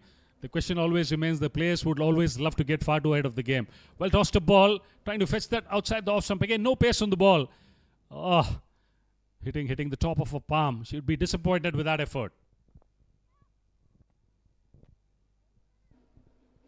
But really, Srinath, do you see the batters of having fallen into a sort of trap? It's been consistent, the ball turning one way and you're hitting with the turn. Should the Mystics have done something different? For a side as experienced as this, experienced ones like, well, I won't mention them, but most of them are very experienced in the Gulbarga Mystics side. This time around, the deep square leg fielder. And she says, not me this time around. And points the finger at the dugout saying, we're not going to drop any more. One more wicket. Going down this time around, it's the skipper, Rajeshwari Gaikwad. Yashika Gowda scalps one more. 125 for the loss of, this is the 7th wicket that is going down. Trying to go over the top, not much of timing. Comfortably pounced there. Generally, the fielding has been spot on and the catching excellent. 7th wicket going down for Gulbarga Mystics in the 18th over. 125 for 7 Gulbarga Mystics. Well, the batters to come in are no bunnies with the bat, Srinath. There we've got Trisha, who's showed us a little bit of how she can strike the ball. She never really got much elevation yesterday. And Kushi, the youngster we saw yesterday, she's also got a century recently in the under-15s and has been in the squad earlier also. So there is a bit of a long handle as you can deliver towards the end. We spoke about pace, no pace on the ball. The only way they could create pace was trying to go across the line, slog sweep, but the distance was what mattered the most. using the feet could be an option to maneuver the field, which has not been seen much today. A big appeal. Umpire not interested that much. Yeah, the rarity today, what we see in cricket is using of the feet is no more fancied cricketing shot, especially in women's cricket where the bowlers are delivering it a touch slower than what you see in men's cricket. It's all the more important for them to create that pace of the ball. Leading edge, no man's land. Ishika Gowda varying a pace well and finishes off her spell with a wicket of the last over. 4 overs and 2 for 21 for Yashika Gowda. End of over number 18, Gulbarga Mystics 125 for 7.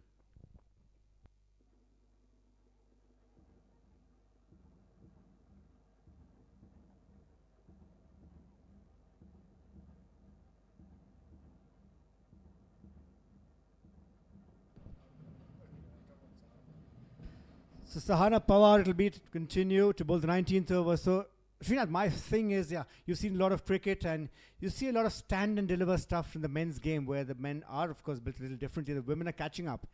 Are these girls trying to emulate that? And like you rightly say, not using their feet, coming down the pitch, not trying to create their own pace on the ball.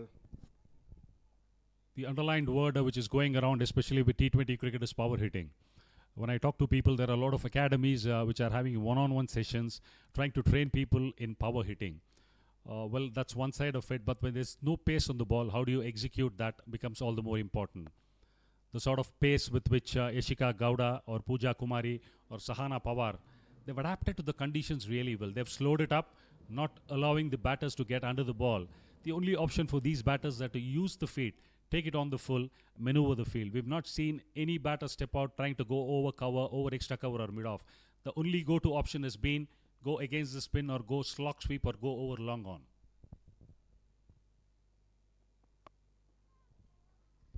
And also we're looking at a game when the Roshni, Prerna and the top order gave them a solid start, right? So there shouldn't have been a fear. There should have been a utilization of the feet by the top middle order, if you like to put it that way.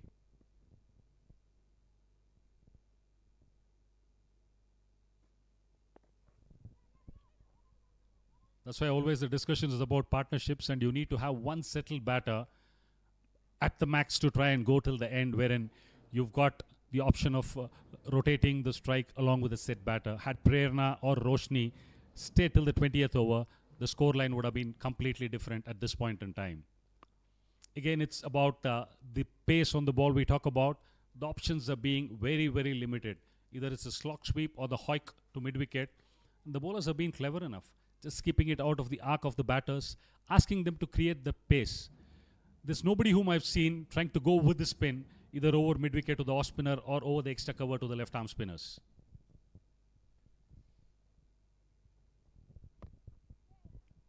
And these nudges can work when the bowler is bowling at a particular pace. Could be at 80, 85 clicks, wherein you can work the ball around, let's say to short third or point or in front of cover for those singles. No pace on the ball, you're just trying to block it, it's just going to stay inside there. A fabulous over so far by Sahana Pawar.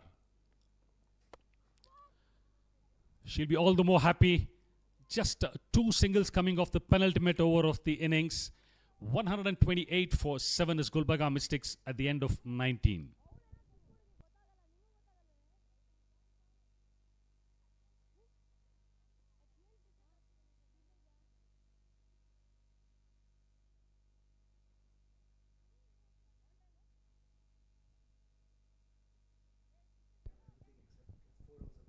Spin, spin, spin, spin, spin, and spin for 16 overs if I'm wrong or if I need to stay corrected. And once again, it's Deeksha to bowl the 20th over.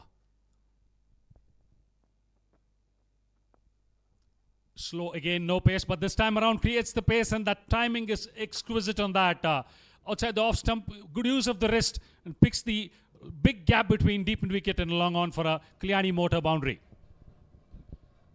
Here you see a very well executed stroke there, bisecting the fielders, very far away from the fielder who's at long on. Good shot there.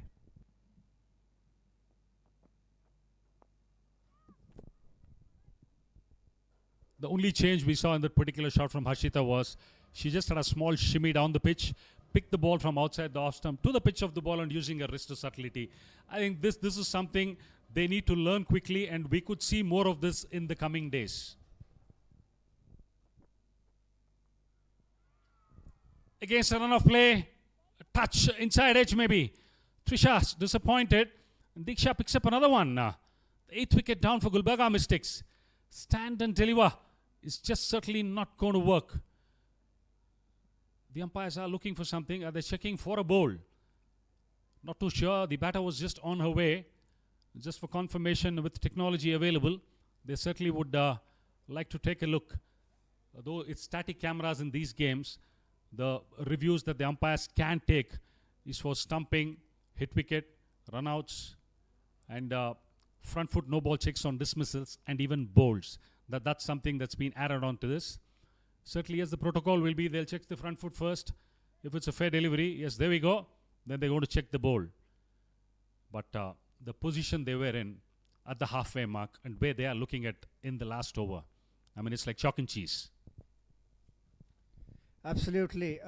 We seem to be projecting these higher scores, but somehow, somewhere in the overs 14 onwards, something seems to slow down. The fall of wickets typically is happening between the 11th and 14th overs, and then the teams tend to be slowing down. The key is just not to focus on the boundaries at that point in time and to ensure that they keep rotating the strike. We always discuss about the dot ball pressures.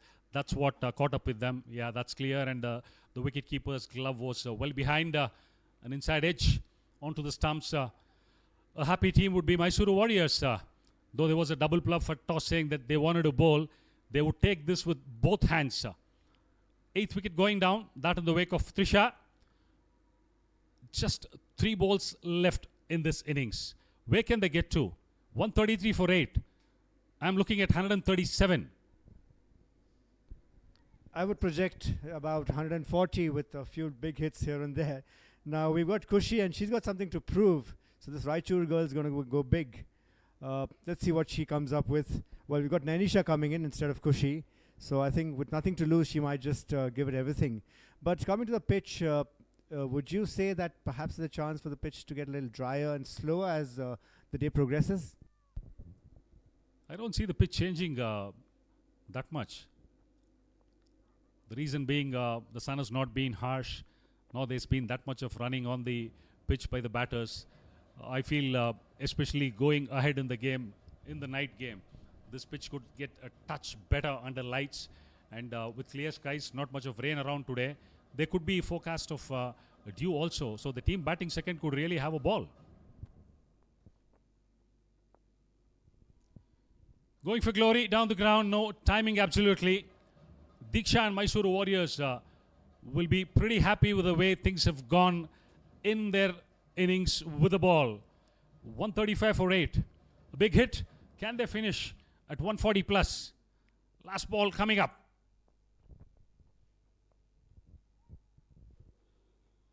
Dot ball, no flourish for the innings.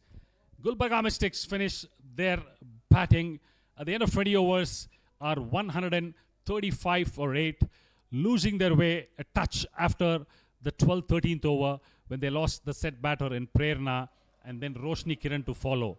Mysore Warriors would be more than happy to chase down this target. Less than 7 per over. They would be extremely happy with the sort of work they've done with the ball and in the field. If you were the captain of the Gulbarga Mystics, the coach, the Mysore Warriors, would you have a lesson to give on to your younger players who couldn't quite deliver yesterday as we look at the batting card here? Prerna, with the top scorer there at 59. Roshni Kiran falling up. We were expecting more from her, but she couldn't deliver.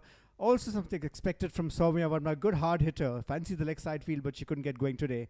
And finally, it was the excellent catching of Pooja Kumari, who just had the one mishap, if you could call it that, which set up this 135 for 8. And that's a bowling card which is extremely impressive.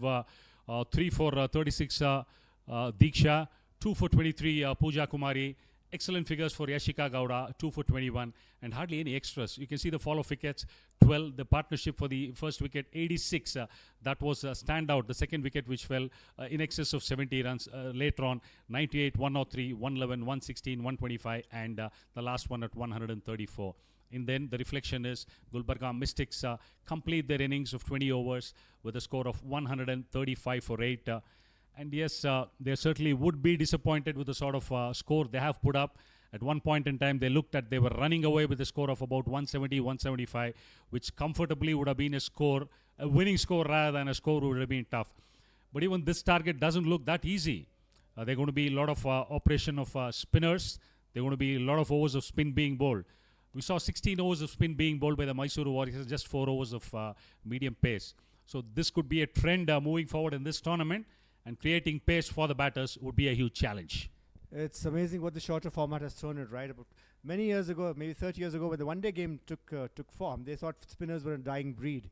And here you have an even shorter format of T20. The spinners are dominating, bowling 16 out of 20 overs, like you said. What's happening to the game here?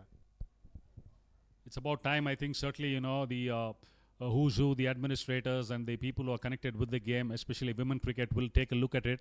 And especially in India, rather than in the subcontinent, could be Pakistan, Sri Lanka or Bangladesh, the dominant force is spin.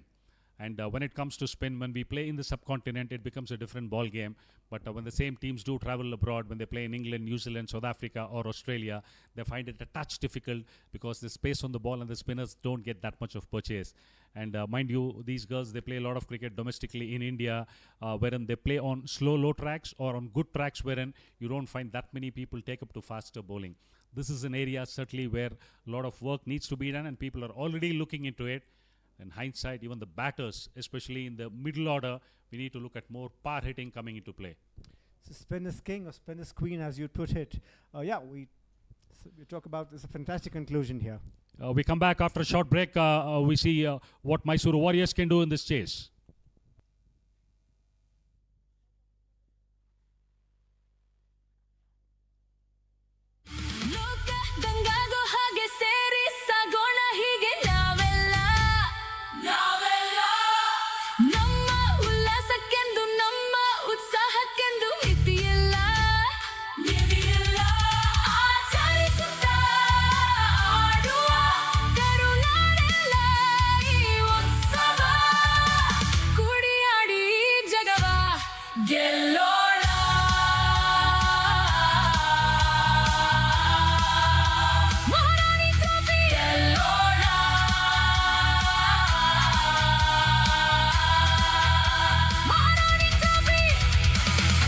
Maharani Trophy.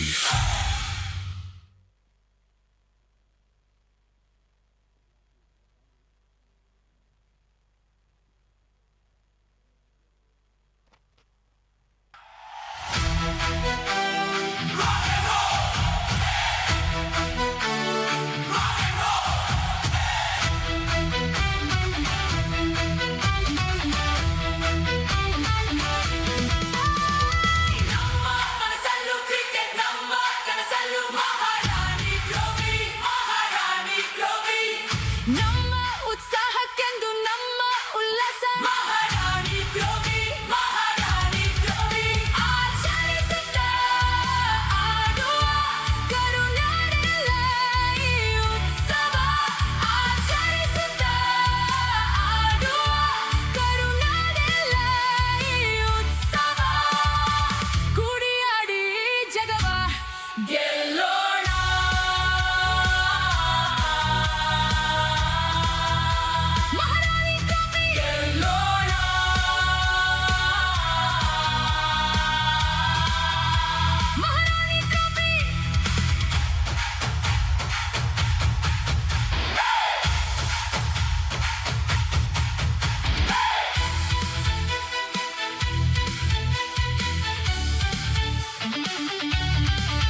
salute Maharani Trophy, Maharani Trophy.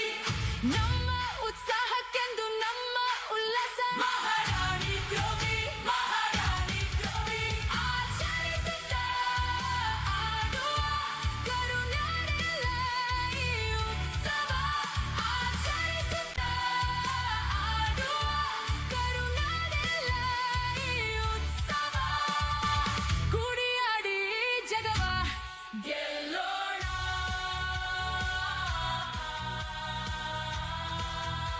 Maharani trophy ಗೆಲ್ಲೋಣ.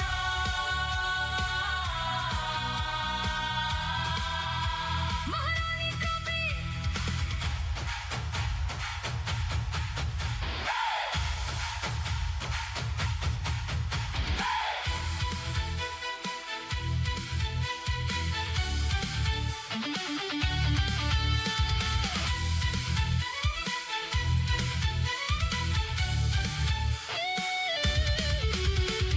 ಲೋಕ ದಂಗಾಗೋ ಹಾಗೆ ಸೇರಿ ಸಾಗೋಣ ಹೀಗೆ ನಾವೆಲ್ಲ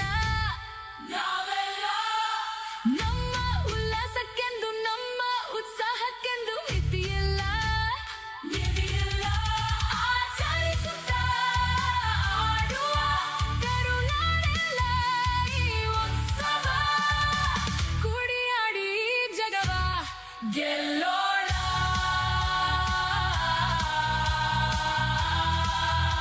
ಮಹಾರಾಣಿ trophy ಗೆಲ್ಲೋಣ.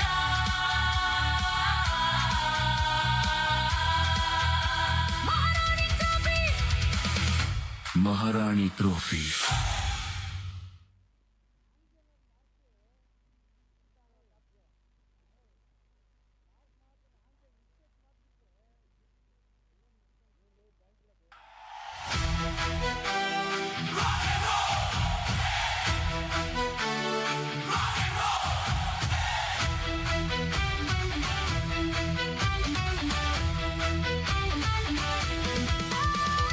ನಮ್ಮ ಮನಸ್ಸಲ್ಲೂ cricket, ನಮ್ಮ ಕನಸಲ್ಲೂ ಮಹಾರಾಣಿ trophy, ಮಹಾರಾಣಿ trophy. ನಮ್ಮ ಉತ್ಸಾಹಕ್ಕೆಂದು ನಮ್ಮ ಉಲ್ಲಾಸ ಮಹಾರಾಣಿ ಟ್ರೋಫಿ, ಮಹಾರಾಣಿ ಟ್ರೋಫಿ. ಆಚರಿಸುತ್ತಾ ಆಡುವ ಕರುನಾಡೆಲ್ಲ ಈ ಉತ್ಸವ. ಆಚರಿಸುತ್ತಾ ಆಡುವ ಕರುನಾಡೆಲ್ಲ ಈ ಉತ್ಸವ.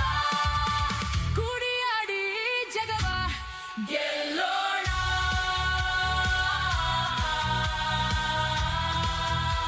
ಮಹಾರಾಣಿ ಟ್ರೋಫಿ ಗೆಲ್ಲೋಣ.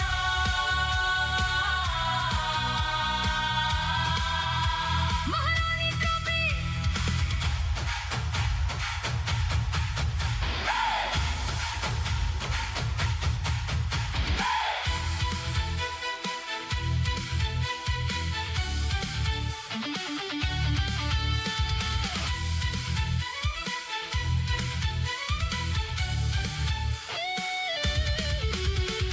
ಲೋಕ ದಂಗಾಗೋ ಹಾಗೆ ಸೇರಿ ಸಾಗೋಣ ಹೀಗೆ ನಾವೆಲ್ಲ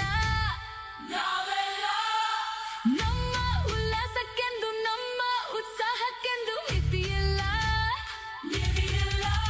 ಆಚರಿಸುತ್ತಾ ಆಡುವ ಕರುನಾಡೆಲ್ಲ ಈ ಉತ್ಸವ. ಕುಡಿಯಾಡಿ ಜಗವ ಗೆಲ್ಲೋಣ.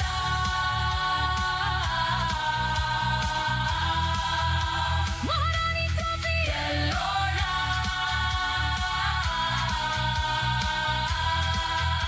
ಮಹಾರಾಣಿ ಟ್ರೋಫಿ. Maharani Trophy.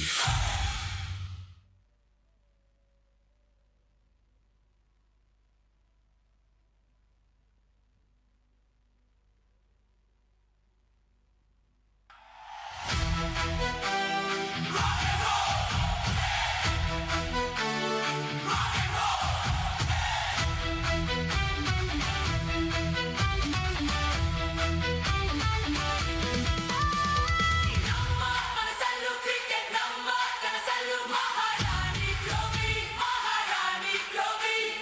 ನಮ್ಮ ಉತ್ಸಾಹಕ್ಕೆಂದು ನಮ್ಮ ಉಲ್ಲಾಸ ಮಹಾರಾಣಿ trophy, Maharani trophy.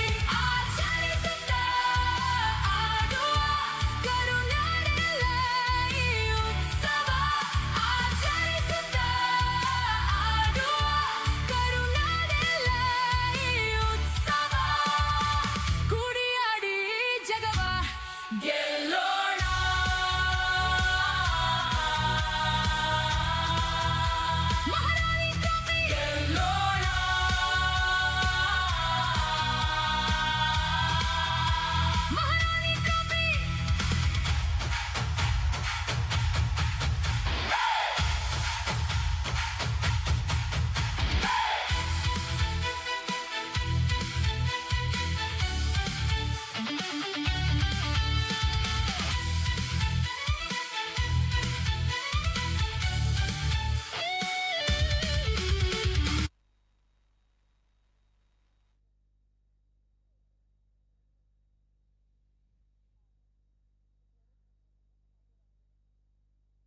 Welcome back to the second innings here as Gulbarga Mystics are all set to go ahead and defend.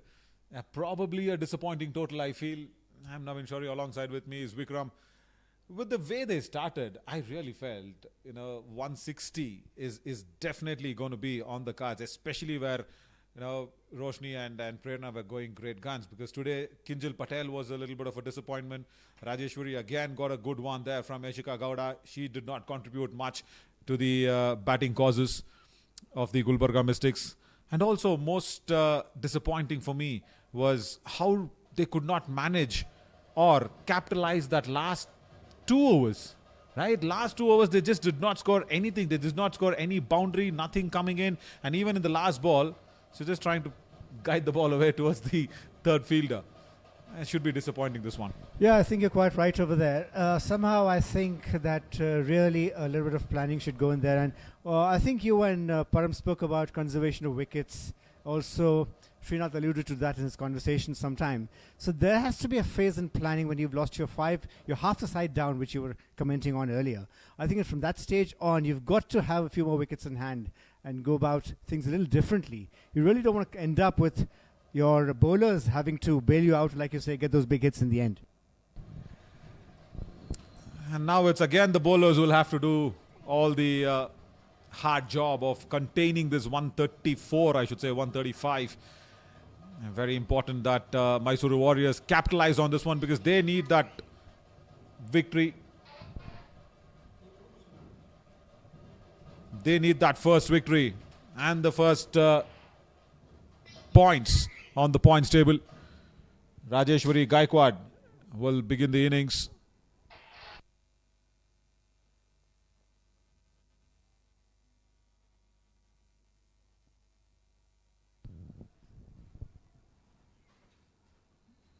And for the Mysore Warriors, the openers, of course, will be now thinking of not going too big in the power play, because it's not a big total. If you look at the field also, Rajeshwari has got almost deep mid-wicket and deep square leg for the left-hander to begin with. And Ninyasa today will also be wanting to have that ball very quickly in her hand, because yesterday she was impressive. Shubha Satish and Sheetal Santosh out there in the middle. 2 strong openers for Mysore Warriors. Yeah, like you rightly said, the 2 out are actually on the leg side. This is a big invitation for Shubha to play inside out and play the offside. First ball. Gets off the mark. Nicely nudges it away. And that's all she'll have to do. But I was still talking to Monica Patel last evening after the presentation. I just asked her, what was that ball that she bowled to Shubha Satish yesterday? That was a peach. And no top order batter would like to do that. A left armer, left hander, the ball coming in from a left arm fast bowler. So sharply in. It speaks volumes for the experience Monica has, and she really knows what she's doing, and no wonder hopefully bid for her big time. Off the mark as well is Sheetal. That's found the gap towards third fielder. That should run away down the slope. Yes, it does. First boundary here for the Mysore Warriors. Did not actually, was daunting, teasing the fielder sort of a boundary. Yeah, I would have thought a little bit energy lacking in the chase over there, but here you see this again. Just glided down there, knowing what to do. These early stages, there are always 2 out, so there's chance for that, and perhaps a little bit of a faster chase would have helped, but they're off to a start nevertheless.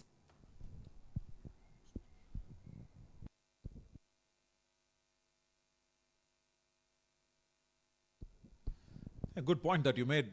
Should have been a little more stronger chase. Yeah, that's why the fielder has also now been replaced. There's that flying slip from Rajeshwari. Just because Sheetal is playing a little uppish.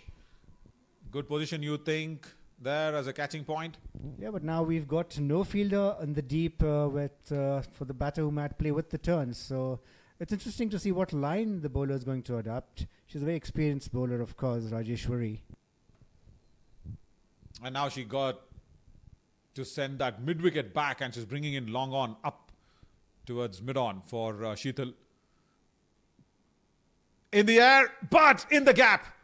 That spears nicely. That's running away to the boundary rope as well towards deep covers. Second boundary of the over. Good start here for the Mysore Warriors.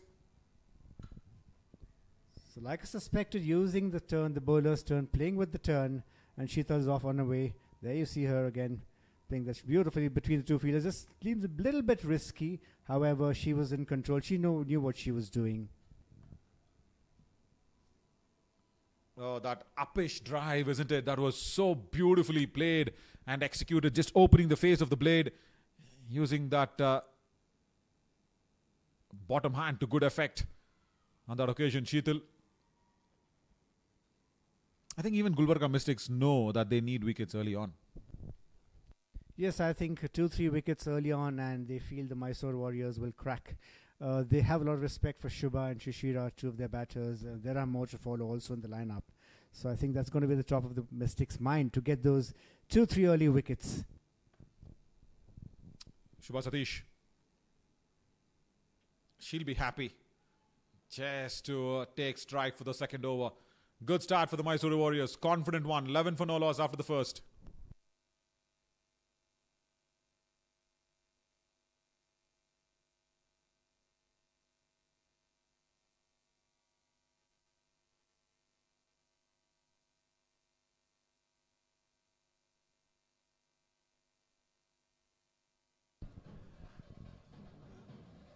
First over, 11 for no loss.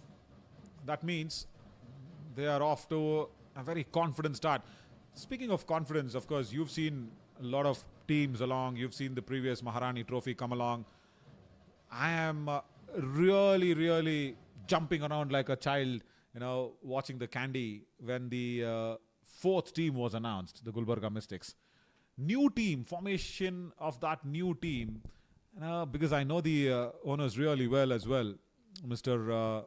Ali and the team.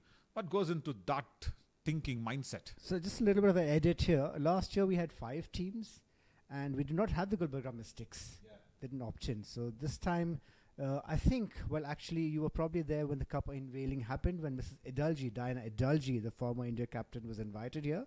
And she spoke, and I thought the impression Karnataka had was to condense their teams into more quality, just like the Mumbai have done with their franchise cricket. Therefore, instead of 5 teams, to have 4. As Trisha comes into the attack. Oh, nice beginning.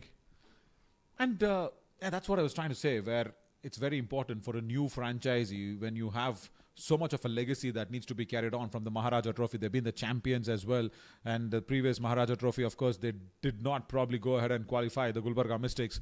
But they do had Manish Pandey alongside. They did really play well the previous Maharaja Trophy. It's that mindset of going ahead and doing well in both the formats, isn't it? That's a bit of a big responsibility on the franchisee owners as well.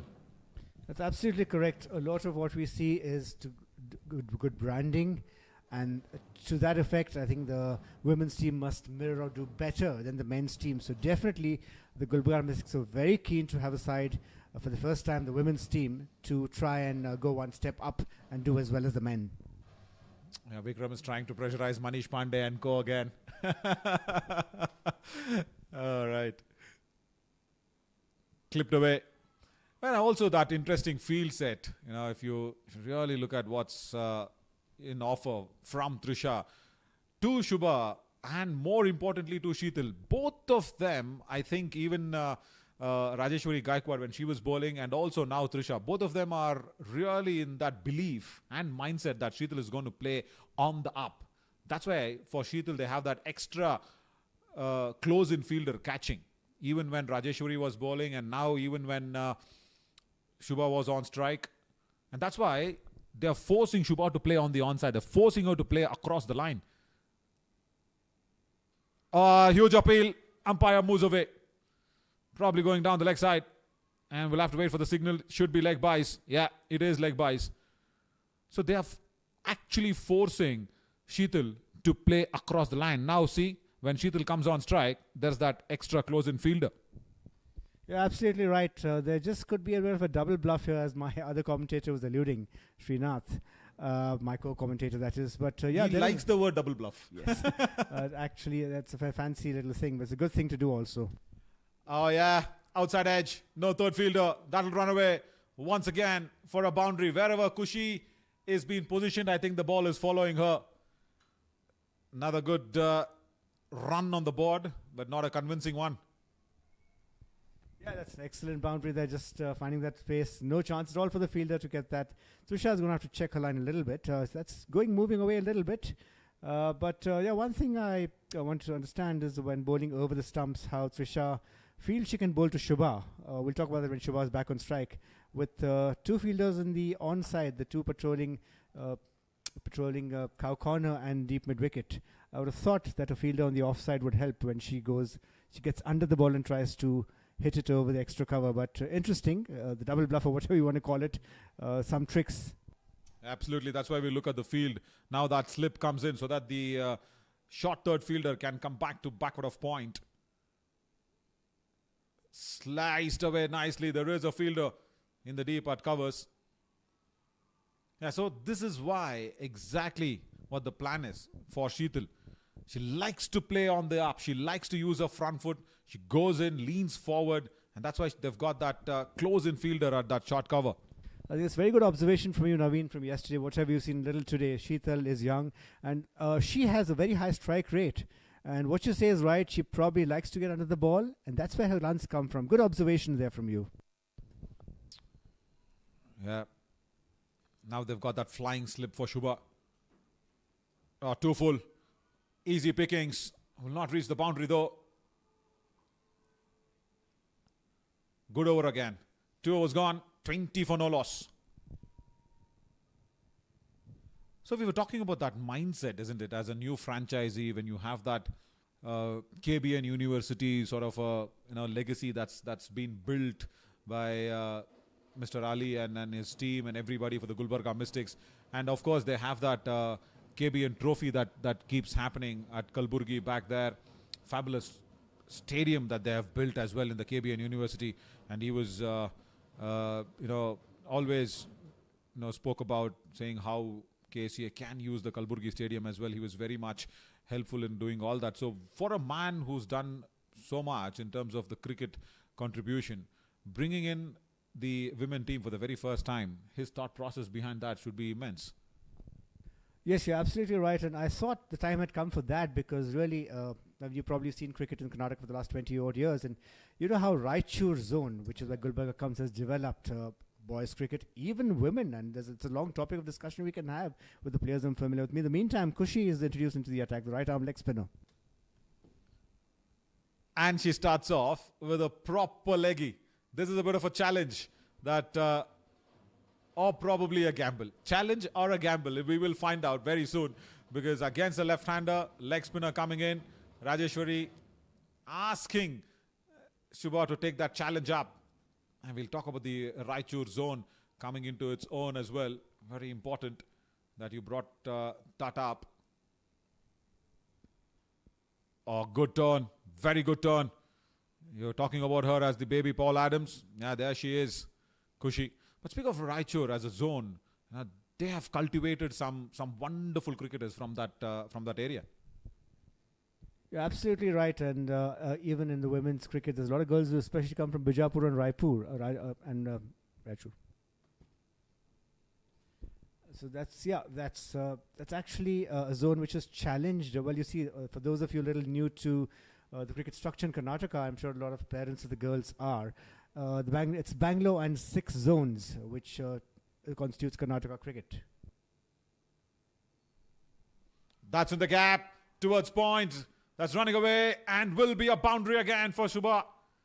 Yeah, like I said, challenge or gamble, it's a gamble. Boundary against a leg spinner from a left-hander. Sure, wonderful shot there just to up the spirits of the Mysore Warriors. Yeah, cutting it away and no chance for the fielder to get to that. So yes, there is the big city of Bangalore and the other zones, 6 zones, try their best to bring up cricket in their particular states. And the Raichur zone is quite populated also, but they've done a wonderful job in cricket and the franchise cricket here is supporting all their initiatives. No doubt that you mentioned about that 6 zones alongside with Bengaluru, you know, because generally when the world speaks of cricket, yeah, they do speak of every other portion of the world, of the state as well. Again, punched off the back foot. Oh, little fumble in the field. Will allow Shubha that single. Good backing up. Good backing up. Just a boundary of that over, which was good. 5 runs coming off it. 3 gone, 25 for no loss.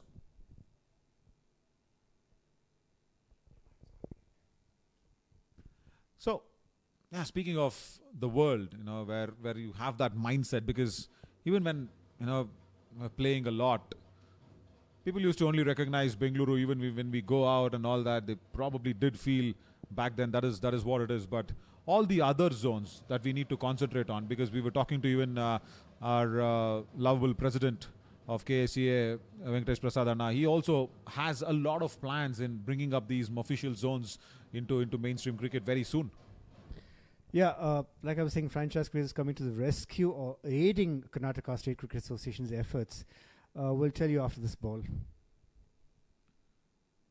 Kushi starts off with a slow delivery. Not timed well from Shubha. So this goes back a little to the earlier periods when there were no really zones. Back in perhaps in the 60s, I may be slightly wrong there. It was a centralized structure, wherein suppose you were playing for a Bangalore club. Yeah. I know the likes of Mr. A.V.S. Shashidhar, who's also been administratively involved. He used to tell me he used to go for matches in Shimoga and here and there as a Bangalore team. And later on, because cricket grew, they felt that we should have a district-like structure, cricket districts. And the word zone in our cricket context means cricket district. Yeah. So therein the zones came about, and it's the responsibility of every zone to develop cricket. You're talking about a decentralized structure here. And franchise cricket is doing its best. So we have 4 teams now and probably have 6, and they'll all come to the aid of the KSCA to help bolster cricket. Outside edge, will 5 past that slip fielder boundary.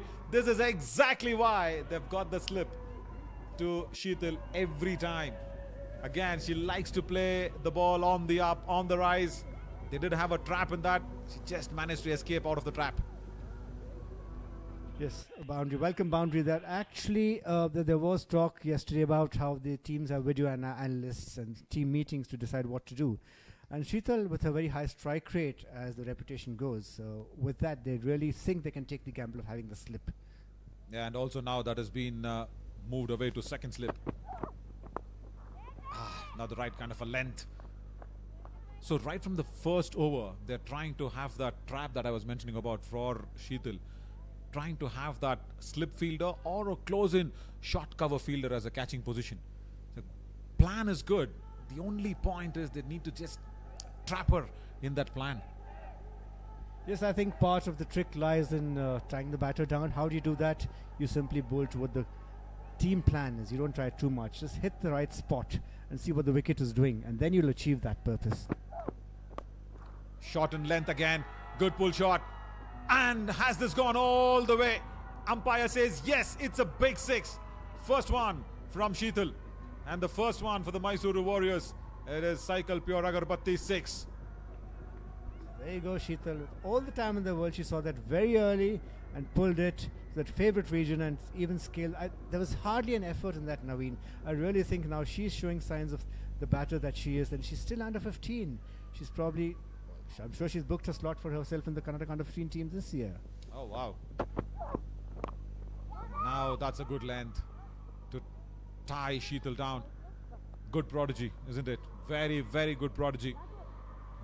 Why under just 15? Probably even the seniors. And you know, you have so much of talent. You have the platform to go ahead and exhibit. Yeah, what I meant is she's still under 15 and she's already showing what she can do. So you use the correct word. She is a prodigious and she's a true prodigy, I would say, at this stage.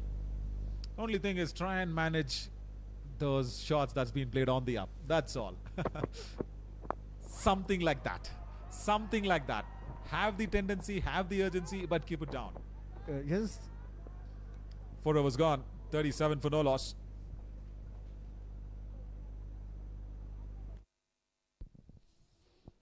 Yeah, the Mysore Warriors dugout will be very confident. 37 for no loss. They're in a happy mindset, happy mood. No problem whatsoever.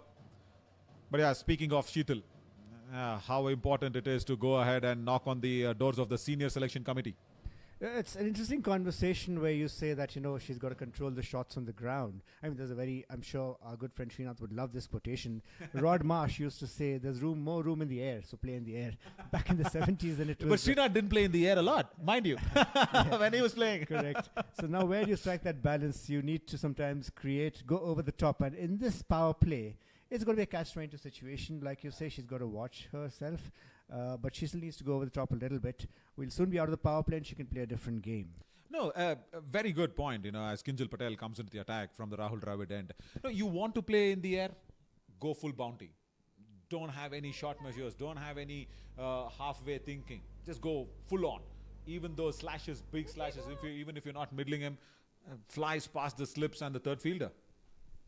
But again, under 15, has she got that muscle power? You're absolutely right. I mean, it is indecision that creates problems. Go for it full or keep it down.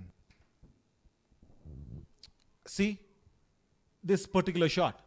Exactly why Rajeshwari had that close-in fielder at that short cover. She should continue to do that. I know she's a very good batter, but now what she has done, she's again played the ball in the air.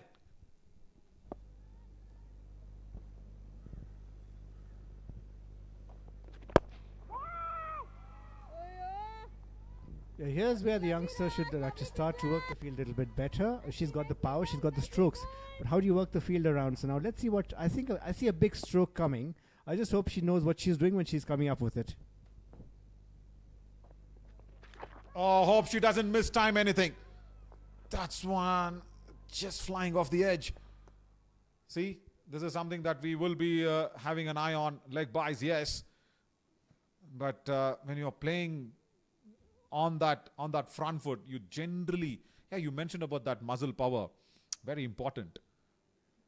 If you go out there, give it full bounty, like I said, but then when you don't have it, try and just have that half a second delay. Just when you're meeting the ball, don't meet it too full. Just that half a second delay and the ball will definitely be on the ground. Shubha, appeal is huge against her. Umpire says no. Kinjal Patel would have been really delighted if that was in her favor. Yeah, that definitely seemed to be probably going down leg from our vantage point over here. So, no, it seemed to be straightening. There was a bit of a cause over there. Step down the wicket, doesn't time it well. Oh, just past the mid-off fielder. Boundary. Shubha Satish just living dangerously these couple of deliveries. Timing of the jump not working well.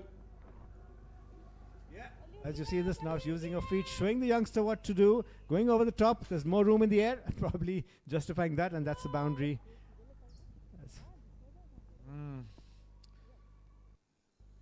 Roshni Kiran at that mid-off region. Well, end of 5 overs, Shubha Satish escapes a very close call. 43 for no loss now, Mysore Warriors.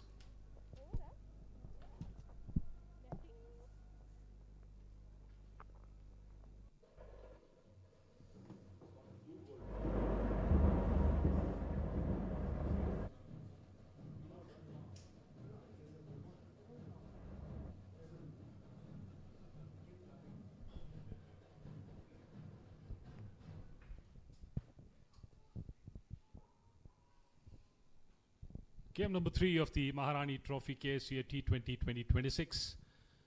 Mysore Warriors winning the toss, Gulbarga Mystics winning the toss and electing to bat first, managed 135 in their allotted 20 overs. In the run chase, double SS, Shubha S and Sheetal S have taken the attack to the bowling. 15 of 15 is Shubha and Sheetal 26 of 15. At 5 overs, 43 without loss. Starts off over number 6 with an excellent square cut. Dissecting the cover point and backward point field. Starting over number 6 with the boundary of Rajeshwari Gaikwad. Yeah, slightly short, and Shubha Satish beautifully timed that through that extra cover region. Now the Kalyani Motors boundary. Kalyani Motors will be proud of the sponsorship.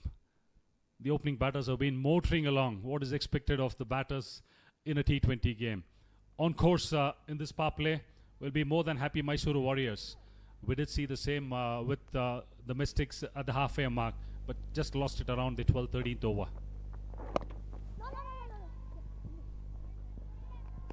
Yeah, the Mystics were looking good in that first half of the first innings. And a couple of wickets falling in the middle. Takes time to reassess their plan, and unfortunately that they got to only 135. Employing the slog sweep this time around. The ball racing away towards the deep mid-wicket boundary. A valiant effort. The skipper not happy with the effort, but nevertheless back-to-back boundaries in this over. Pressure on Rajeshwari Gaikwad.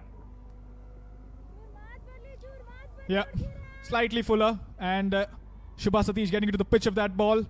Timed it beautifully. Good effort there, but all goes down in vain. Along with that boundary, the half century of the Mysore Warriors comes up 51 in 5.3, and the highest partnership, opening partnership in this edition of the Maharani Trophy.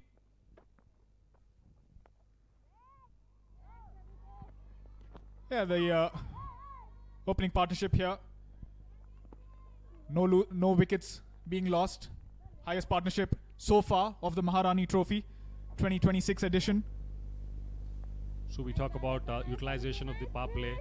They've done it to perfection without losing a wicket, and boundaries at will, peppering the gaps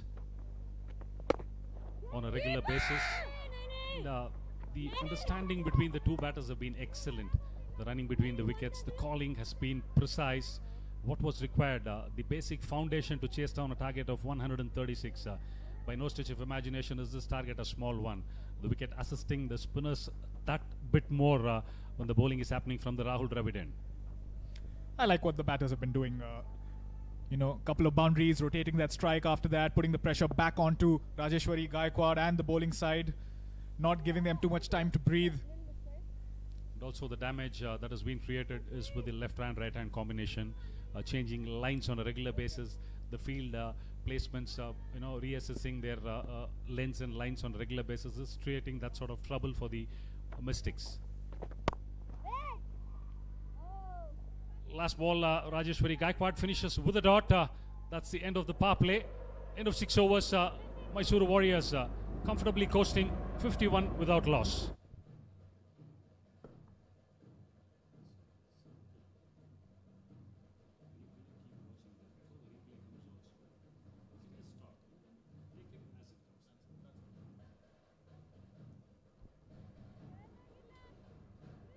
The skippers looked touch expensive today, bowling 1 over each from either ends. 2 overs for 20.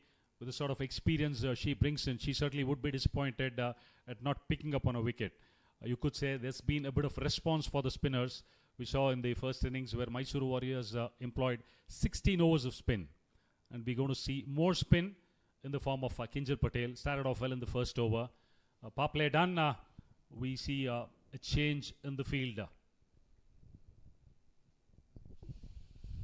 Yep, 4 fielders outside the 30-yard circle.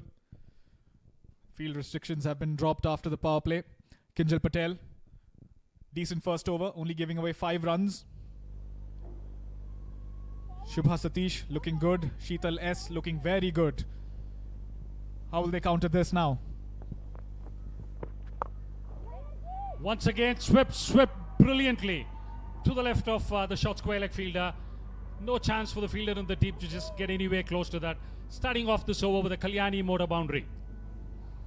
Yeah, Kinjal Patel again, little fuller here. Shubha Satish getting to the pitch of that delivery. Very, very ordinary attempt there from the fielder at square leg, and 4 runs to the Mysore Warriors.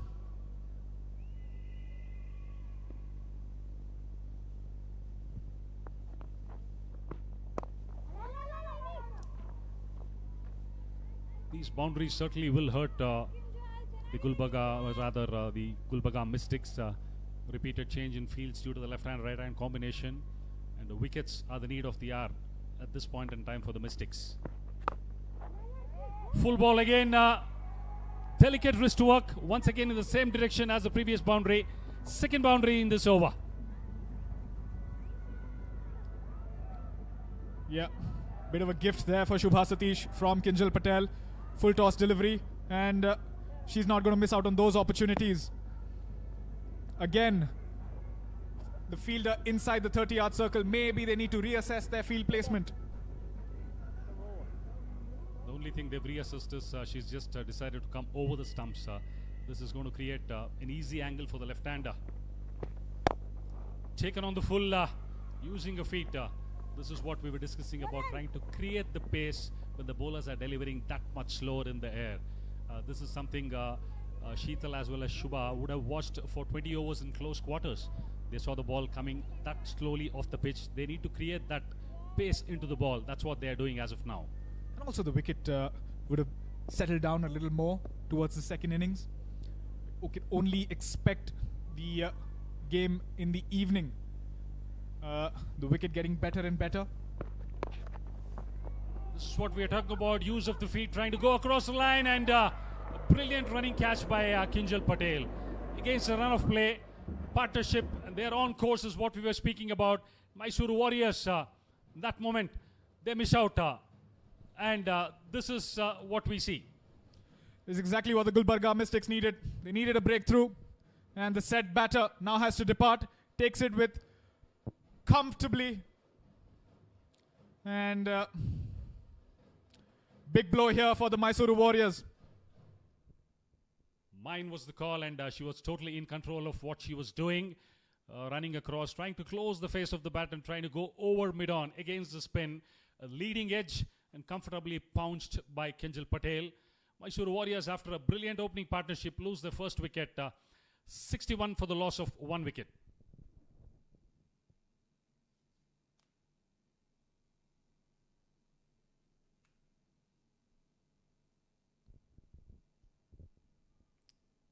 Much needed breakthrough coming in the wake of a cotton bowl by Kinjal Patel.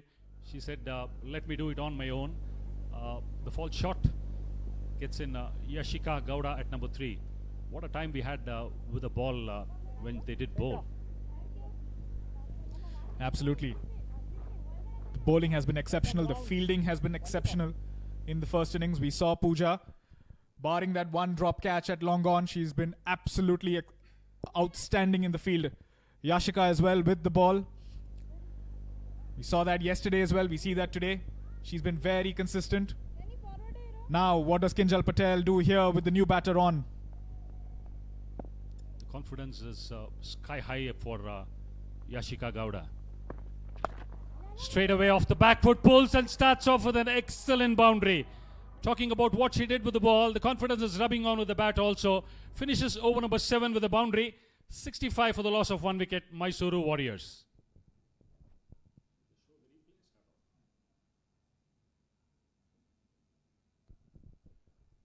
Certainly Kinjal Patel would be disappointed with the half-tracker dragging that ball down to the new batter Yashika. But as an all-rounder, what sort of confidence you have when you have a field day with the ball? You come out to bat, the execution straight away, width on off a short ball, 2 fielders on the square within the 30-yard circle. What else do you expect? Yeah, it's a bit of a gift there for Yashika. And she was quick onto that. The Kalyani Motors boundary. And this is what is key for Mysore Warriors. Continue at the pace they're going at. The required rate coming down to 5 now. It's very important not to allow the run rate climb anywhere close to 7 or 8, because the nature of the pitch is such, and if there are a clutter of wickets that fall, for the new batter to get in and straight away get acclimatized to this pitch is going to be tough. We see a bowling change, and it's going to be Harshita into the attack. One more off spinner. We've seen a long list of off spinners in operation in this particular edition of the tournament. I think we need to make a list of how many of them are there. Always the talk is about a rarity of off spinners in this particular format of the game. And not so rare anymore. We're only seeing off spinners in this edition, and that's been hit beautifully over covers. And unfortunate for Shubha Satish, there is a fielder out there in the deep. Will only be a single. One thing that needs to be really commended is the quality of ground fielding barring a couple of chances that have gone down, overall the catching in the outfield has been excellent. It's been more of a spin what we've been seeing in operation. And one more off spinner. The field changes and attacking field set. We've got 5 within the ring on the offside, mid on inside the circle and shot mid wicket.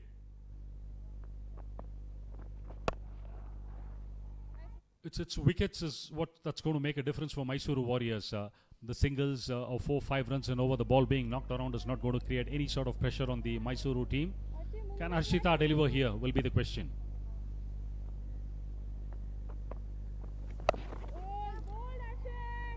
Swept away. And single, bringing Shubha back on strike. Very important here for Shubha to anchor the innings, to stay till the end. She is a very important cog in that Mysore Warriors wheel. She certainly would have seen the way Prerna went about, and the loss of Prerna and Roshni Kiran applied the brakes on the Mystics innings. And she certainly would not commit the same sort of mistake which Prerna or Roshni Kiran did. She'll ensure that she's going to bat through, and she will be applying herself and say, I'm going to stay there in the middle till the target of 136 is achieved. Well, Mysore Warriors do have quite some depth in their batting. We saw that with Shishira Gowda last night. That's a brilliant shot off the back foot with on off. Cutaway between cover point and cover fielder. 5 inside the ring on the offside. Finishes off that over with a flourish and a boundary. Mysore Warriors at the end of 8. 76 for the loss of 1 wicket.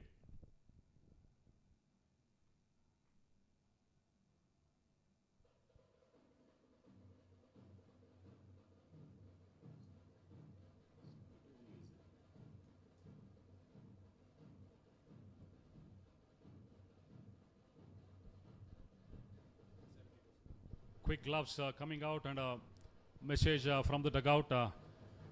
Karuna Jain, the chief coach of the Mysore Warriors. She herself was a former Indian cricketer. She's been a part of the Indian team in 3 World Cups. She vice-captained the Indian team. She's got a wealth of experience not only as a player. She's been a part of the coaching setup for quite some time. And in fact, we did share the combox for the Maharaja Trophy. She's been watching these girls in close quarters for quite a few years, and she certainly would have sent a quick message across saying, partnerships, we've lost a wicket, it's important for us to continue, don't get the foot off the pedal. Bad balls to be punished, work the ball around for singles would be the message. Another bowling change from the Rahul Dravid end. Wickets is what Mysore Warriors would not look at, but flip side of it, it's wickets that the Mystics need. Aditi Rajesh into the attack. Can she create some dent? Again, we see a typical field set for the left-hander. We've got all 5 within the ring on the offside, a packed offside field. 3 boundary riders on the left, a deep square leg, a cow corner, and a long on, and a long off in place. Slowed up off spinner. Not great timing, but it's got the legs to carry over the extra cover boundary. Welcome Aditi Rajesh is the message with a Kalyani Motors boundary. Yeah, Aditi Rajesh slightly fuller there with her very first delivery. Shubha Satish quick onto that. Just shuffling across slightly inside out and clearing that cover region. Little bit of a challenge there for the fielder going onto the practice wickets. We see an immediate field change, a reactive field set. We've got the sweeper cover and a deep square leg coming inside. The shot execution was spot on. We talk about playing the field. That's what Shubha Satish did, a cricketer who's represented India in test matches. She has ample experience and she's seen it all at the topmost level. Certainly this should be a walk in the park for her. Yeah, certainly. I mean, you've been rubbing shoulders with the likes of Smriti Mandana, Harmanpreet Kaur. Definitely a wealth of experience there. And Shubha Satish bringing a lot to the table here for the Mysore Warriors.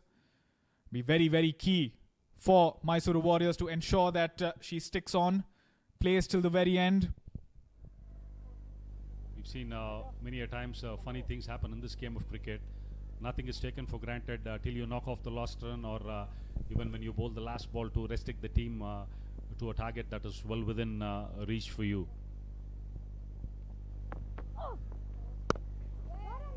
Slow in the air is what she's looking at. It's pretty dry batting from the Anil Kumble diamond box end, and that's what Aditi Rajesh is trying to extract. But how far could she be successful will be the question mark.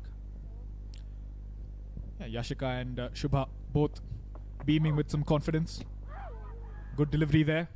Just passing the outside edge.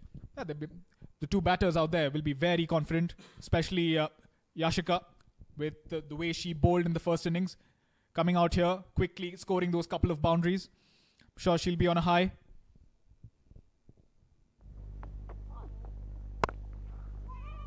Short ball, extra cover fielder sitting on the circle.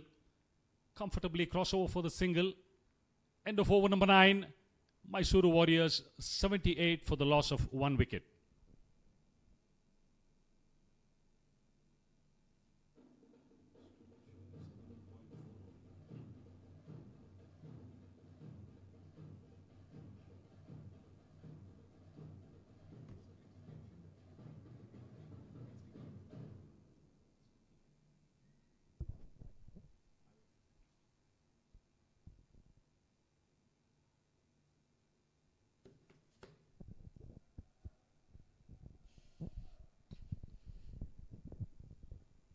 Again, falling back to Kushi.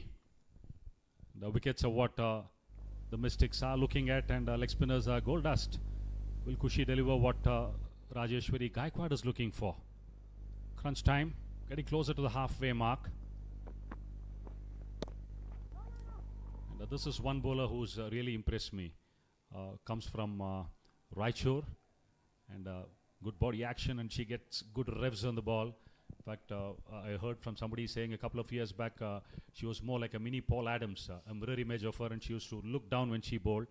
But tremendous control over her bowling. And the revs on the ball for a young girl who's just past 15. I think she's already made waves, and she's created a great impact on this tournament. Yeah, she's got a lovely action there. And what I like is also she's a little quicker in the air. Now Shubha Satish here. The set batter made her debut against England and scored a 69 on her debut. Be very, very crucial here for Shubha Satish to ensure that she sticks on, stays till the very end.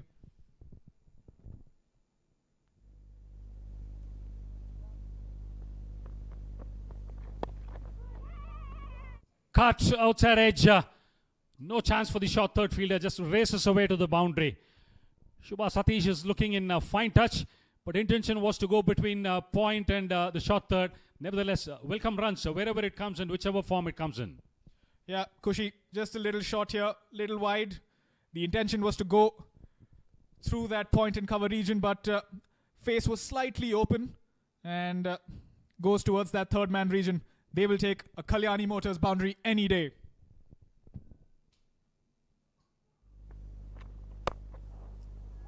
Excellent use of the feet, and the timing has been brilliant. Overall, it's been fabulous cricket. Oh!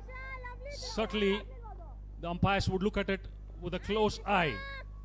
Yes, confirmation is runs, but overall, we've seen some fantastic cricket in this ball. Tossed up delivery, taking it on the full, driving it through extra cover, and an excellent stop at the deep cover boundary. Yeah, great effort there from the fielder at sweeper.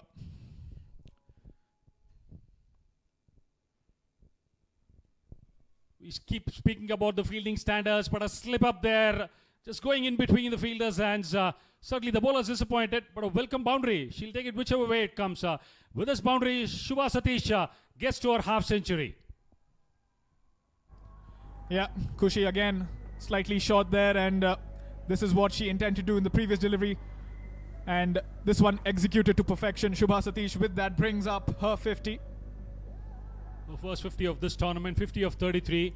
A subdued celebration. She knows her presence in the middle is of utmost importance for the Mysore Warriors. Pulled well, ordinary effort. This one through wide of long on. Finishes off over number 10 with a boundary. She's on a roll, Shubha Satish. 93 for the loss of 1 wicket at the halfway mark. The umpire signals his hand towards the watch. It's a welcome drink break. We'll just come back after a 2-minute break.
Maharani Trophy.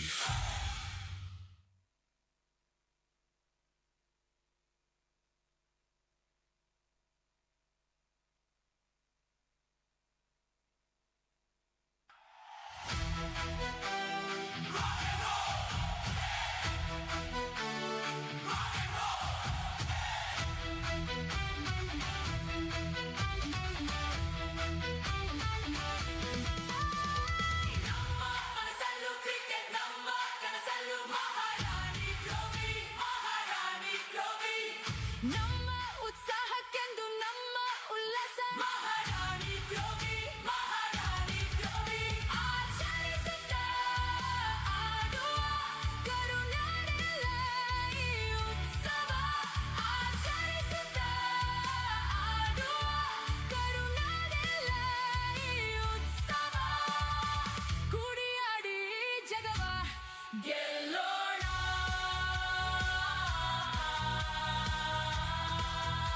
Maharani trophy ಗೆಲ್ಲೋಣ.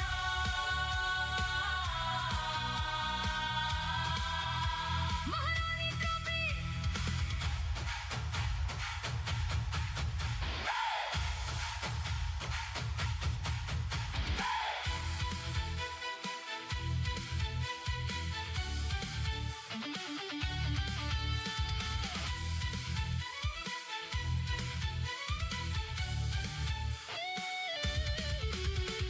ಲೋಕ ದಂಗಾಗೋ ಹಾಗೆ ಸೇರಿ ಸಾಗೋಣ ಹೀಗೆ ನಾವೆಲ್ಲ ನಮ್ಮ ಉಲ್ಲಾಸಕ್ಕೆಂದು ನಮ್ಮ ಉತ್ಸಾಹಕ್ಕೆಂದು ಮಿತಿಯಿಲ್ಲ. Welcome back after drinks. The players resume back. 10 overs, 93 for 1. Mysore Warriors are really poised to get their first points in this Maharani Trophy 2026. The first winning points on their points table. And the architect, the leader behind that run chase is the skipper herself, Shubha Satish. Of course, she got that 50 in no time, I should say. 34 deliveries, 10 boundaries. So 40 runs coming off from boundaries. And that's why Nainisha has been brought into the attack in the 11th over from Rajeshwari Gaikwad. Bit too late, I reckon. I'm Navin Shaurya. Alongside with me is Vikram. Quite late for her to come in. Well, a different strategy perhaps employed. But yes, you see this shot for the boundary. Yeah, Shubha, like we saw, she took on the leg spinner really well on the back foot, and then when the slow bowlers on the off-spinning lines came across. She used her front foot to good effect. Look how well she met the ball very early to play those deliveries in front of square, and this was probably all the way along the carpet right from the time that left the bat, and she got settled in that rhythm really well. And see how clearly she's picked the bowlers, especially against the left arm the batter. When you're bowling that leg spinner out, you played that leg spinning delivery on your back foot really well. Yeah, she's showing how to create that extra microsecond of time to find the gap between the fielders. But yeah, Nainisha coming in probably very late into the attack. Yeah, I think we're seeing a spin-heavy kind of tournament so far, if you like it, in some senses. The spin is the queen, so we've had, except the opening bowler, Trisha, who bowled the second over, we've had spin all along, and now they're back to pace to see what they can exploit from this side, from the Rahul Dravid end bowling. Slapped away very strongly down the ground. Yashnika will be happy to rotate the strike back to the skipper. In the drinks break, we just saw Mrudu, I think the physio, right, for the Mysore Warriors, come out and treat Shubha. Probably just a muscle pull, muscle cramp. Yeah, it's probably one of those muscle cramps, and I don't know if Shubha probably had felt something in the over leading to the drinks break, to the strategic timeout. So I think with the technology available, it's amazing what these physios carry with them. Many lakhs of rupees worth of equipment, and the problem is solved in no time. So we're lucky to have the backbone of the physios and the SNCs these days. Width on offer, but straight to the fielder. She'd be mighty disappointed with that one, Shubha. The reaction tells it all. Was hit very hard to Kinjal Patel at point. But can you really make any story out of this one? Can you like really go out there and say, if you look at that bowling card, of course, it'll be really startling. Rajeshwari 2 overs 20 runs, Trisha 2 overs 20 runs, Kushi 2 overs 20 runs, Kinjal Patel 2 overs 18 runs. My God, they've targeted everybody. Width again, good drive, but straight to deep extra. How mathematically that this is possible? Everybody going in for the same number of 10 run and over. And that shows how dominant Shubha has been. Absolutely right. There seems to be certain method to it, and you probably would sense that she's been guiding her younger partners at the other end, no less Sheetal Santosh.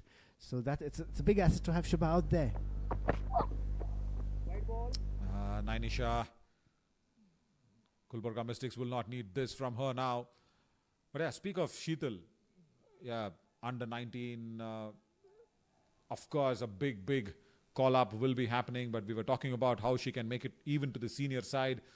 Under 15, yes, good prodigy. She got that 162. I'm sure you will have fresh memories of those as well. That's played to the backward of point. Pujita, the fielder, collecting the ball, returns it for 2 runs. Yeah, that was a 162 act, of 192 which she got in the league. Apart from a double 100, which I recall she got. Yes, a long future for her, but has to happen at the correct time. I'm sure the selectors would take their time to breed her into the right appropriate age group at the right stages. And definitely sharing dressing rooms alongside with players like Shubha will also nurture her even better. Bowled! Gone! Off stump goes flying. And Nainisha not being into the attack earlier. This is exactly what I was trying to mention. She should have been inducted a much earlier time than later. But Naveen, to my surprise, I don't really know what that ball did. It was just a straight ball. Something very cute that Yashika tried. As you look at this, she had plenty of time. Caught in no man's land again. I would say Yashika, I have said this yesterday, she likes to use her hands, but this was really a false stroke. Totally false stroke. As she did not come into the line as tall as Nainisha gets that aeroplane celebration being done. Has to walk back. Lavina was gone, 98 for 2.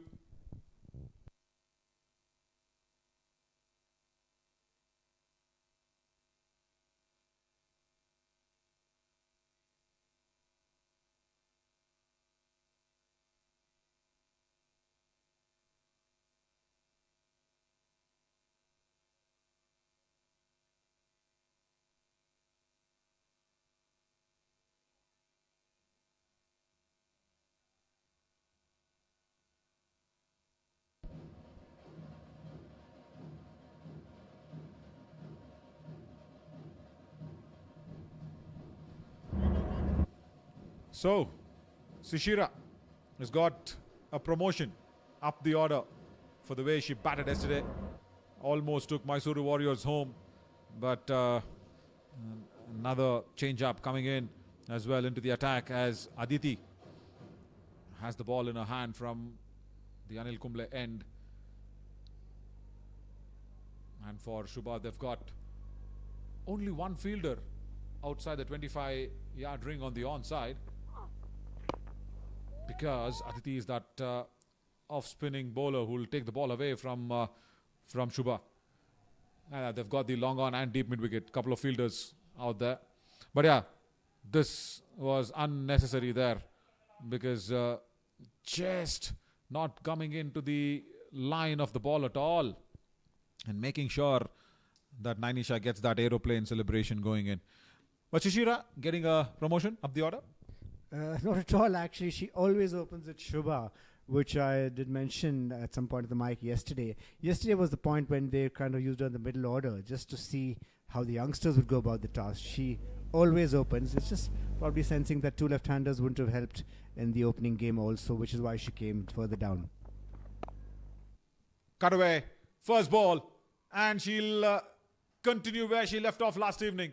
Boundary for Shishira. No harm whatsoever in that boundary. It's all pain for the bowler. Absolutely. So Aditi Rajesh holding her off spinners, and that's left-hander finding the gap just to the right of the point fielder. A lot of width on offer as well, and especially she climbed on that bounce wonderfully well.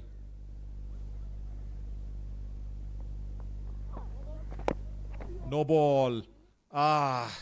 Aditi Rajesh just couldn't believe that she overstepped. No ball call from the umpire, and Shishira will love the next delivery coming in, as that'll be a free hit. But yeah, compared to yesterday, she's got a promotion. That's what I kind of meant. And she has been brought in today at number 4. 100 up here for the Mysore Warriors with that boundary. And now free hit. Dances down the wicket and clears long on so very comfortably. 6 here for Shishira. Wow. She is in no mood to hang around in the middle. She's like, okay, let's get this done with and go back to the hotel rooms as soon as possible. Yeah, lovely shot there. Just this time, knowing that she's going to use her feet, there's no risk of getting stumped out there.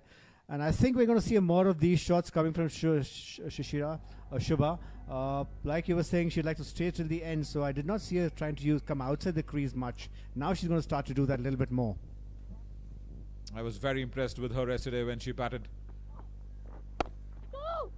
against the Hubballi Tigers with so much confidence, with so much control. Couple of runs again. She has to hurry at the keeper end. Only if the throw had some more propelling fuel behind it. Nainisha, she knew it. She knew it. The throw should have been a little more quicker.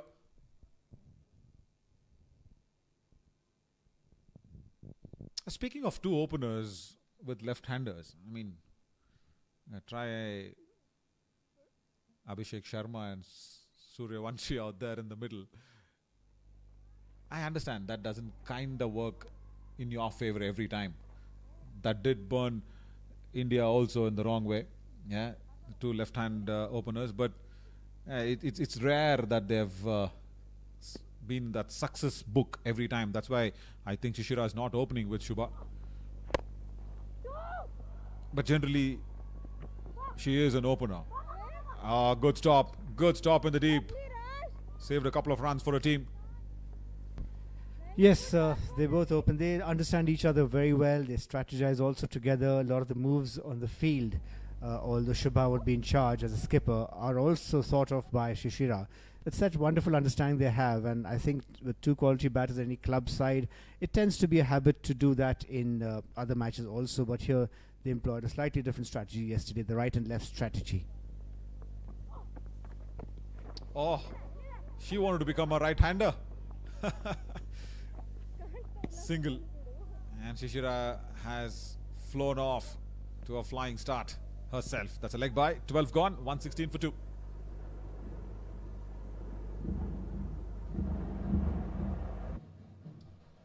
but just 20 runs to get, 48 deliveries remaining. This is not the second match result that Gulbarga Mystics would have wanted, because yesterday they lost by 47 runs. It's a big margin. And like I said, see, 2 overs 20 runs, 2 overs 20 runs, 2 overs 20 runs. How could that be such an equal distribution of non-responsibility? I think it could come down to good planning by the batters of, not staying in the shell for too long, and a wonderful use of where to put the ball, play the field, not play the ball. Yeah, play the field. And that's exactly what it is. And that's why Rajeshwari Gaikwad today again is almost facing at another loss. Back-to-back losses for the Gulbarga Mystics. Not good, like I said. It is the top 2 teams who will be playing the August 2nd finals of the Maharani Trophy 2026. You'll need to start putting that winning number on the points table very, very soon, like now what Mysore Warriors have done. And even their loss yesterday, they'll not be too bothered about, because it's just a 17-run loss. The NRRR wouldn't have been a little issue for them. Inside out, but will not cross. Nainisha, good catch at covers. Shishira has to walk back. Some bit of a happiness here for the Gulbarga Mystics as Rajeshwari Gaikwad gets her first wicket, and she's very unhappy with the shot that she played. Yeah, there you see Shishira holding out there just to the extra cover fielder. A bit of deja vu here, Naveen. Actually, last year's final came very close. Shishira's out there at the crease. And one of those shots she played in, I think, the 18th over was exactly like this, and the Mysore Warriors didn't cross the line. I think it's good for her to be playing this now and learning from it. She's saving her best for last. I don't think she's going to repeat this through the tournament, mark my words. Hope she doesn't. But that was also bowled from wide of the crease as well from Rajeshwari Gaikwad. And that's why probably she just did not even go towards the pitch of the ball at all. But Nainisha, good catch at that shot extra. Had to move along. But yeah, speaking of some deja vus, I think generally batters, top order batters, but I shouldn't be talking that because I was never a top order bat. I mean, I used to always be 3 down, 4 down. But I think they have this mentality where you have one shot which has not gone right to you. They need to go out there and execute it to make it right, so that shot doesn't come back to haunt you. Maybe, Oh, another no ball here, Rajeshwari. The captain lets Pushpa off the hook first ball. Back-to-back no balls. We'll come back to that haunting line again from the batters. They have that in their mentality, I reckon. Quite right. So someone like you who's played the game understands mentalities, and you're right. Actually, you want to get those ghosts away, right? So what, you have an interesting change. You're missing Pushpa Kirasur, who's of course played for Karnataka earlier. She's back in the scheme of things. I think they're sending her up at this position just to let her try out her hand, just get used. You never know which batter you need to rely on as the business end of this tournament approaches. A very good promotion again here for Pushpa to come in, as Rajeshwari can have the field change because it's the batter who's crossed over for a free hit. She first brought in the deep cover fielder inside the ring, and now she's again pushed her back. She's brought that square leg fielder up in the ring now. She's still not very happy with this field, but nevertheless she has to bowl this free hit delivery now. Dancing down the wicket. No timing on that shot as Subha would have liked to. Just a single. Because what happens is, since I bowl a lot alongside with batting, I've always seen batters every time go back to the dressing room, go back to the the places, and just keep talking about the way they got out. I don't know why they can't just forget that as soon as they are off the ground. That's the thing with cricket. It's a game which gives you too much time to think, off the field and on the field. So we always think like that. Maybe Shishira will be now still thinking about the same shot, like you mentioned, the deja vu of the 2025 finals, trying to play inside out. Thankfully, that was not Nainisha who caught her. But I'm a great believer in that you need to experiment a little bit. You, like you say, get those ghosts rid. At this stage of the tournament, at this position, I think it's good to just relax a little bit. Save your best a little later. Dancing down the wicket. She's got a good hold of this one, is it? No, long on will come under the ball. Good catch from Krishika. Shubha Satish has to depart after a very, very well made 57. She'll be disappointed that she did not take Mysore Warriors across the line. Didn't time that one well at all, I reckon. Yeah, and I think Shubha's just for a second, she was asking if the catch is cleanly taken. No, I think it is. Something else she asked the fielder there. But yeah, hold out there, as they say classically, and an error in judgment of what to do with the ball. Use the feet nevertheless, but she should have probably held back and played it to a different area. Easy for us to talk from the commentary box here. Yeah, that ball was flighted up, or nicely guiding in also to the new batter from Shubha Satish. Only 16 to get, and she'll be really... now, look at that. I was talking about the ghost in the head. There she is. There she is. A live example of what we were talking about right now. She's going to go in for some shadow practice session in the dressing room. Hopefully some glasses will not be shattered. I think she'll be in control of her emotions. In the meantime, we have another promising youngster, much in the mold of Sheetal Santosh we spoke about. This one, Stuti. Stuti has staked her claim in state cricket and played for the Shimoga Lions last year and hardly had an opportunity to perform yet. Put away some balls outside the boundary, a wicket-keeper batter. Yeah. Stuti walks in at number 6. We just saw the dugout completely up in respect to the skipper for the innings that she played. 55 of just 36 deliveries and 40 runs coming in boundaries from Shubha Satish. Thankfully, she did not have a left-arm seamer today to try and get the ghost off her head for the last evening, what she got out against Monica Patel. But yeah, she'll be really disappointed. Again, a left-arm spinner getting her. Now, my God, we'll talk about that. Sorry, Shubha, but yeah, it's left-handers who are getting you here in the Maharani Trophy. 13 gone, 120 for 4.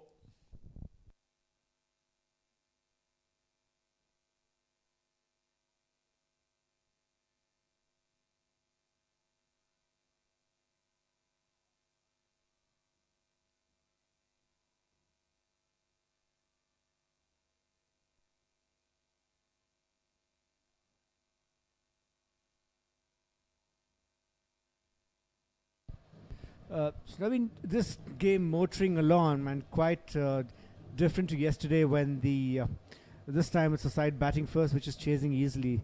Where do you think the Gulbarga Mystics, if at all you noticed anything, would have missed a trick? I didn't, for one. No, I really will want to go ahead and mention that Nainisha should have been brought in a little more earlier. Because see, what happens is when you have that momentum that is set for Shubha Satish to go along and play so comfortably against the spinners, you probably get that one over in and try and change up that momentum. As once again, Kinchal Patel from the Anil Kumble end begins that 14th over, but that is something where Rajeshwari Gaikwad could have brought Nainisha back in. See, and also in the previous over she picked up a wicket and she's been taken off. Are you saying that with too much spin it was become a little predictable for the Mysore Warriors who were batting out there? Totally. Predictable and comfortable at the same time. And also with the same pace. None of them are having a very different pace of attack as well. Look at that field. Again, you have that long on mid-wicket and then same kind of field for all the spinners, especially when Kushi was bowling. Good drive in the air. Gone. Taken. Pushpa now has to walk back, and once again Nainisha in the thick of actions. Second catch for her in that cover region. Raveen, we always give credit to the bowlers, sometimes not to the fielders. In this instance, I give a lot of credit to the bowler. If you look back, she probably held this ball back a little bit. Just came out of the arm. There was a change in arm speed. I think entirely the trick of Kinjal. Of course, the fielder did a good job in holding on to it there. Just that extra cover position. Very well positioned there. Good thinking there. The Mystics are doing something here, but maybe a little bit too late. Yeah, this is exactly why we were talking about the bowling changes first up, isn't it? Has to walk back. Pushpa making her go up the order, like you were mentioning, doesn't work out. Pooja walks in. See, this is why Subha Satish being in the middle mattered so much. 16 runs, yes, not that Gulbarga Mystics will come back and win this one, but the more number of wickets that you start losing before you reach your target, and that also hampers your net run rate. Even with your positive net run rate, it depends on how quickly you finish the game. Also, how many balls to spare. Just to get that right, since your statistics is good, are you suggesting it's a net wicket rate, or are you just suggesting that the net run rate gets affected in a general sense? Very general sense, I mean, in terms of, say, point-to-point decimals. You never know when there are 4 teams playing and the top 2 qualifying, how quickly you finish your game. And especially when you had so much control on the game. You can't be lagging this around too much. Good point. And you can probably see, I don't know if you agree with me, but she seems to be just wanting to hold the ball back a little bit, Kinjal. Just trying to induce a few more catches, some aerial hits, hoping the batters will do something out of their nature.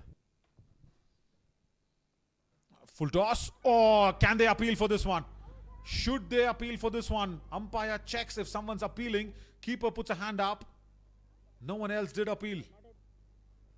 Well, it'll be really interesting. Kinjal Patel, I'm sure she got her hand onto that ball. They did not appeal. Let's take a look at this again. It seemed to me too, live, that she got a hand to that ball, but probably no. A little deceiving from this angle sometimes. Oh, yeah, very deceiving, isn't it? That's why a good brownie points to Kinjal. Sportive fair play points that she did not appeal. Well done, Kinjal. You know that you did not have a hand on that ball. Good one. Good one. So that's the one she's got back in. So I think she's got a few tricks. So she's not just a lame left-arm orthodox bowler. She's holding her arm back, slowing it down. This one she's brought it back slightly in. Good variations, isn't it? You know, that's exactly what you need in this day and age. Also another good brownie point from me to Kinjal to tying the lays off. Stuti.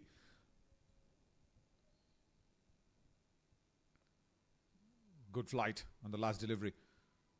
What a spectacular over in the context of the game. Just 1 run and a wicket. 14 gone, 121 for 5.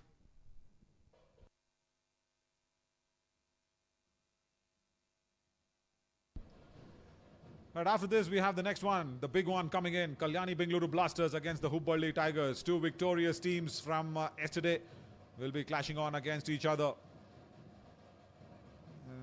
They'll be trying to dominate each other in the top slot of the points table, because the winner of this will currently be on top, because it'll be 2 wins for these teams.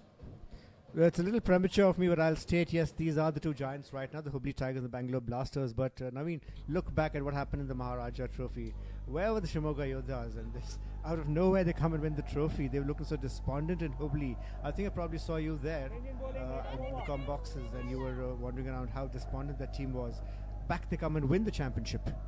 They created a history, first of all, not by just lifting the trophy up, by even qualifying to the playoffs. Never ever in the history of Maharaja Trophy. Of course, this is a new franchisee. Of course, you know, where you have the new setup, but the Shivamogga name itself. Nainisha down the leg side.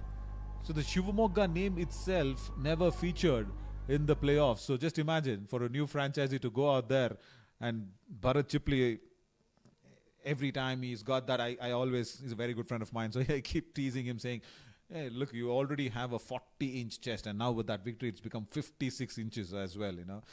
He's a very, very good lad to speak to always.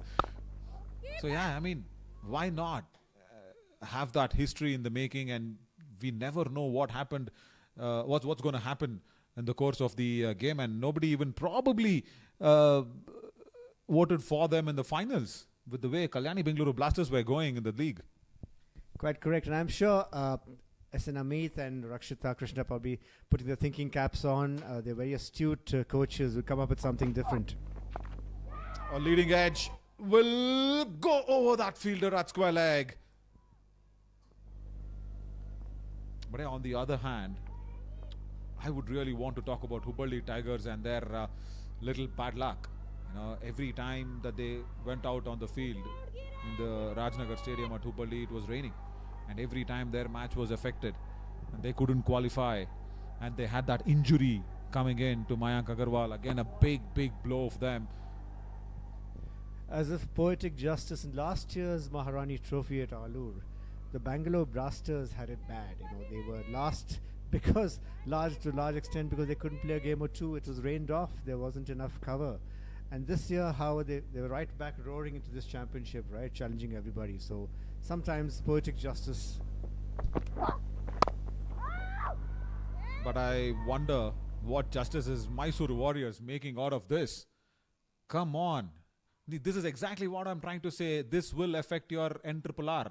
The longer you take to cross the line, the more weightage or the pressure on yourself on the NRRR, on the points table.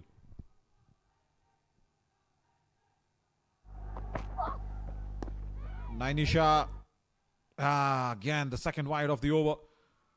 So somewhere you'll probably be going back and saying, Gulbarga Mystics, okay, well done, you delayed the victory.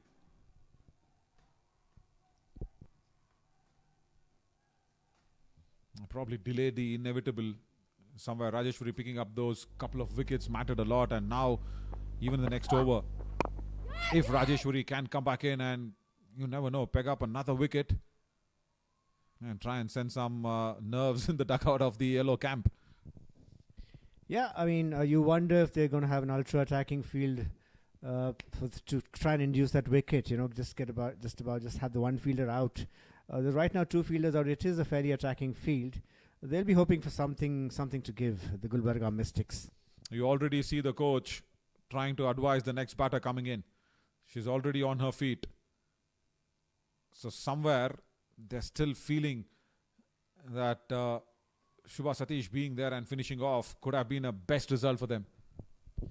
Yeah, I'm sure you too see them crossing the line, the Mysore Warriors, but it's just getting a little bit jittery. And like you say, the coaches are giving specific instructions, and a cameraman can't help panning to that particular dugout over there.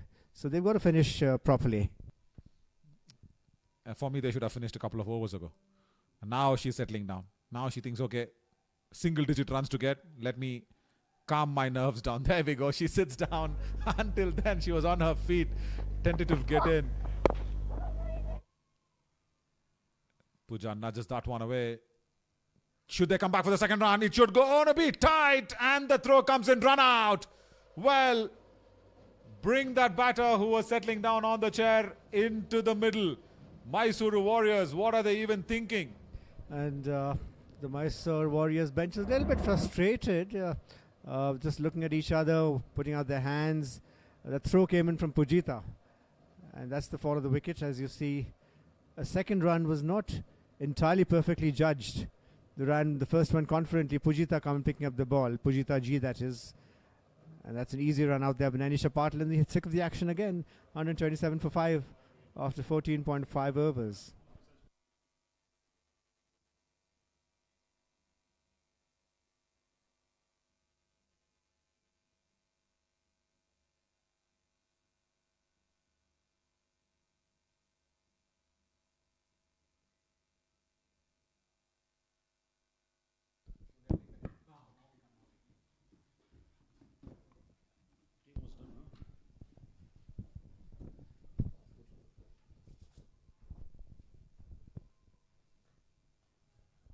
Thank you, Naveen and Vikram, joined by Param to provide the finishing touches for this game. It was a similar situation in the first innings when we saw a few wickets go down for the Mystics and they lost the way. Are we seeing a similar thing with the Mysore Warriors? An unnecessary run out that did take place, and again building some pressure in this game.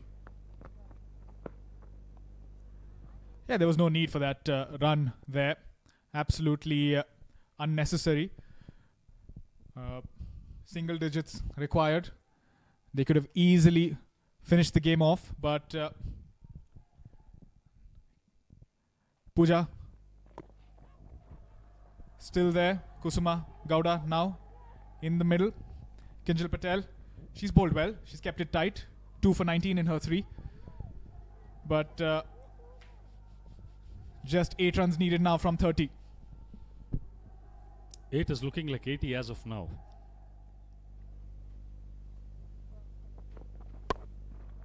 cut well this time around, brings 8 down to 4. Timing, power in the shot written all over. Pooja, pinpoint precision with the cap finding. The timing was good on that. Kalyani Motors, welcome boundary for the Mysore Warriors. Yeah, Kinjal Patel slightly short and wide, and very, very well timed there from Kusuma. She got into that quickly. Beautiful balance there. And Kalyani Motors boundary. Pulled handsomely to the right of mid-wicket, and it's game, set and match for Mysore Warriors. 4.5 overs to spare. The target was 136. Mysore Warriors chase it down with 4 wickets to spare and more than 4 overs in the kitty. Certainly would be a happy bunch winning by 4 wickets, but not certainly losing those 3-4 wickets in the middle. A well set captain in Shubha Satish would be disappointed with the sort of way she got herself out, but end of it, 2 points is all that matter, and Mysore Warriors open the kitty with this victory. Absolutely. Getting those 2 points on that table. Very, very important and crucial here. Every victory counts. And Mysore Warriors will be going back home with their first victory of this edition of the Maharani Trophy. Happy faces, the dugout of the Mysore Warriors certainly will be happy. We can see the players walk out for the customary handshake post the game. But Mystics certainly would be disappointed. Winning the toss, deciding to bat. Plays comfortably at up 85 for the loss of 2 wickets at the halfway mark. And yes, they certainly would rethink and go back to the drawing board and say, where did they go wrong with the batting? The spinners doing the bulk of the damage for the Mysore Warriors. 16 overs of spin being deployed. And 135 in the end was not enough runs on board. Mysore Warriors, thanks to the contribution of the skipper, and can't say they comfortably came home, but nevertheless a 4-wicket victory with more than 4.5 overs to spare definitely do a lot of good for their end triple R. Yeah, that's what it's all about at the end of the day. Trying to get those points, trying to make sure that the net run rate stays in the positives. And Mysore Warriors won by 4 wickets. Much needed victory for them. Shubha Satish, 57 of 39, and Sheetal, 26 of 17. The opening partnership was what laid the foundation for the chase for Mysuru. And later on, not much contributions. It was Yashika Gowda and Shishira Gowda contributing 14 and 14 each. But Pooja and Kusuma Gowda with those 2 boundaries and finishing off the chase for Mysuru. 15.4 overs, 136 for 6. The end result, a happy Mysuru team, though the toss didn't go the way. A bowling card not looking very pretty. Rajeshwari Gaikwad picked up 3, but was a touch expensive, and 1 wicket for Nainisha, and 2 for Kinjal Patel, who looked exceptional. A true all-rounder, handy with the bat, and good craft with a left-arm spin. 9 extras in their bowling innings. 15.4 overs. A comprehensive and clinical performance by Mysuru, especially on the field. And this is the highlights of the game. Batting first, Gulbarga Mystics. We did speak about the power play and the way they put on those runs in the first 10 overs. The first wicket really rocked them back, but later on, the sort of shots we did see from the blade. A good pitch to bat on. Ball coming nicely onto the bat. Carpeted outfield. Boundaries all round the ground. The way they started off, we did think that they were galloping away to a score of 170, 176. In fact, the projected scores at the halfway mark said 176. Certainly huge disappointment. Thanks mainly due to the potent spin attack. 4 overs of spin each. And then some outstanding outfield catching, especially Pooja Kumari with 3 catches, 1 of her own bowling and 2 in the outfield. And then some excellent ground fielding to back up. Captaincy, to talk about Shubha Satish, was spot on with her bowling changes and field placements. This was the reason at the halfway mark, Gulbarga Mystics found themselves at 135, which was just a touch too low. Maybe 150 could have been par, but that was what was left in the kitty for them. And Mysuru had to just come out and knock off 135. But 136 was never an easy chase, considering the sort of spin attack even the Mystics possessed. Going forward in this tournament, the discussion always will be about spin, spin and spin. And it's just not about the surface. space not being provided, it's just not getting a touch easier for these batters to generate those space. And we did see when the Mysore Warriors batted, using the feet made that much of a difference. Trying to go against the spin, generating pace from the crease didn't work well. And the bowlers certainly did have a field day, and they did come to the party when it came to Mysore. Absolutely. You can see there Yashika getting those wickets. She's been absolutely exceptional there for the Mysore Warriors. And Mysore put on a show when they came on to bat. Especially that top order. Saw the way Shubha Satish batted. The way the openers batted in the power play. They didn't lose a wicket. Very, very crucial there for the Mysore Warriors. It was just not about power hitting, splitting the gaps, and some delicate shots. We did see the elegance of the left-hander. This opening partnership that did remind me of something like a Shefali Verma and a Smriti Mandhana, what they've been doing on a consistent basis for India in the T20 format. We did see that from the blade of Shubha Satish and Sheetal. They were really rollicking and got off to a flyer in the power play. In the end, when they did lose Sheetal, the captain decided to take it upon herself. She didn't spare any bowler on side today. And certainly Rajeshwari Gaikwad was a touch disappointing today, giving away 24 in the 3 overs she bowled. Though she picked up those 2 wickets at the later half of the innings, it did look a bit tough on it. But end of the day, losing 6 wickets was one side of it. But end of it, the result was a comfortable 4-wicket victory with more than 4 overs to spare. 2 points in the kitty, opening this tournament with a win and losing yesterday's first outing. Mysore Warriors certainly would have been happy. A happy dressing room. They would have had discussions yesterday post the completion of the game, reworked the strategy as per plans to devise different methods to counter the slowness of this pitch and taking on the spinners. Using the feet against the spinners was the feature of this innings when Shubha Satish and Sheetal were batting. Although they did lose a couple of wickets during the 12th, 13th over, but you can say it was a canter or a walk in the park. Though the scorecard won't suggest that, but end of it, what is most important is 2 points on the table for the Mysore Warriors. Where will Gulbarga Mystics go from here? 2 days in the tournament, there's going to be a rest tomorrow. They still don't have any points on board. Mind you, this format is going to be 2 games each. There's going to be a reverse fixture again, but the top 2 teams are going to qualify for the finals. The all-important final of the Maharani Trophy KSCA T20 26 on the 2nd of August. I still am in the hangover of the Maharaja Trophy, which recently got over on the 12th of July. 20 days of exceptional cricket that's still just not gone off me. And happy scenes, and the coach support staff will certainly be over the moon. Mysore Warriors with this excellent victory. And it's just the game that's got over. And we've got one more game coming up in the evening at 6:30. That will be between the 2 unbeaten teams. Gulbarga Mystics batting first, managed 135 for 8. Contributions from Prerna 59 and 27 from Roshni Kiran. Diksha with 3, Pooja 2 and Yashika Gowda 2. Mysore Warriors and then chasing the target down comfortably at 136 for 6 in 15.4. A half century from the captain Sheetal Santosh 26 and a useful contribution from Yashika Gowda.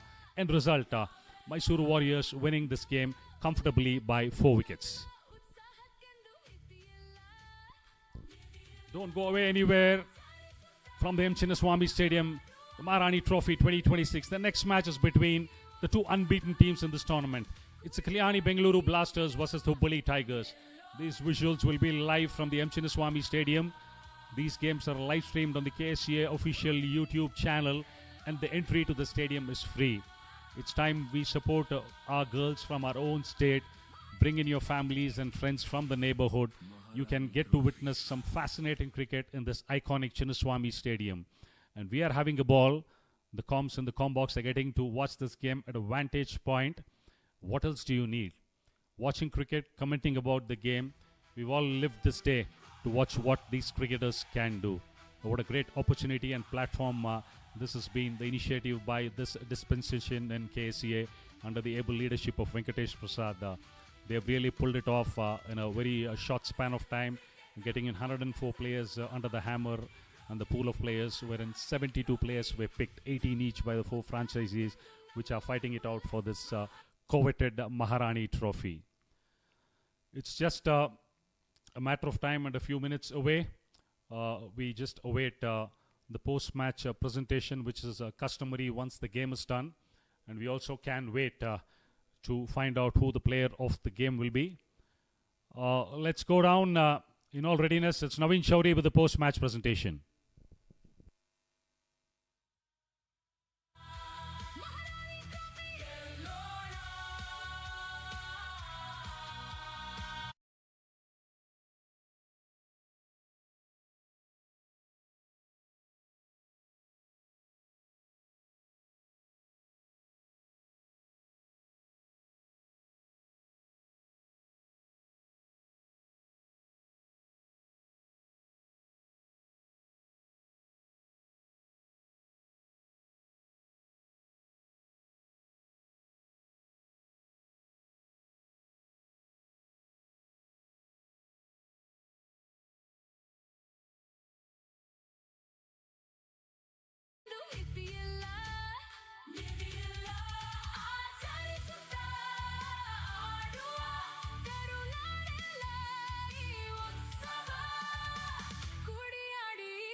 Welcome to the post-match presentation of the match that happened between Gulbarga Mystics and the Mysore Warriors. And yes, Mysore Warriors putting up that first victory points on the points table, winning by 4 wickets.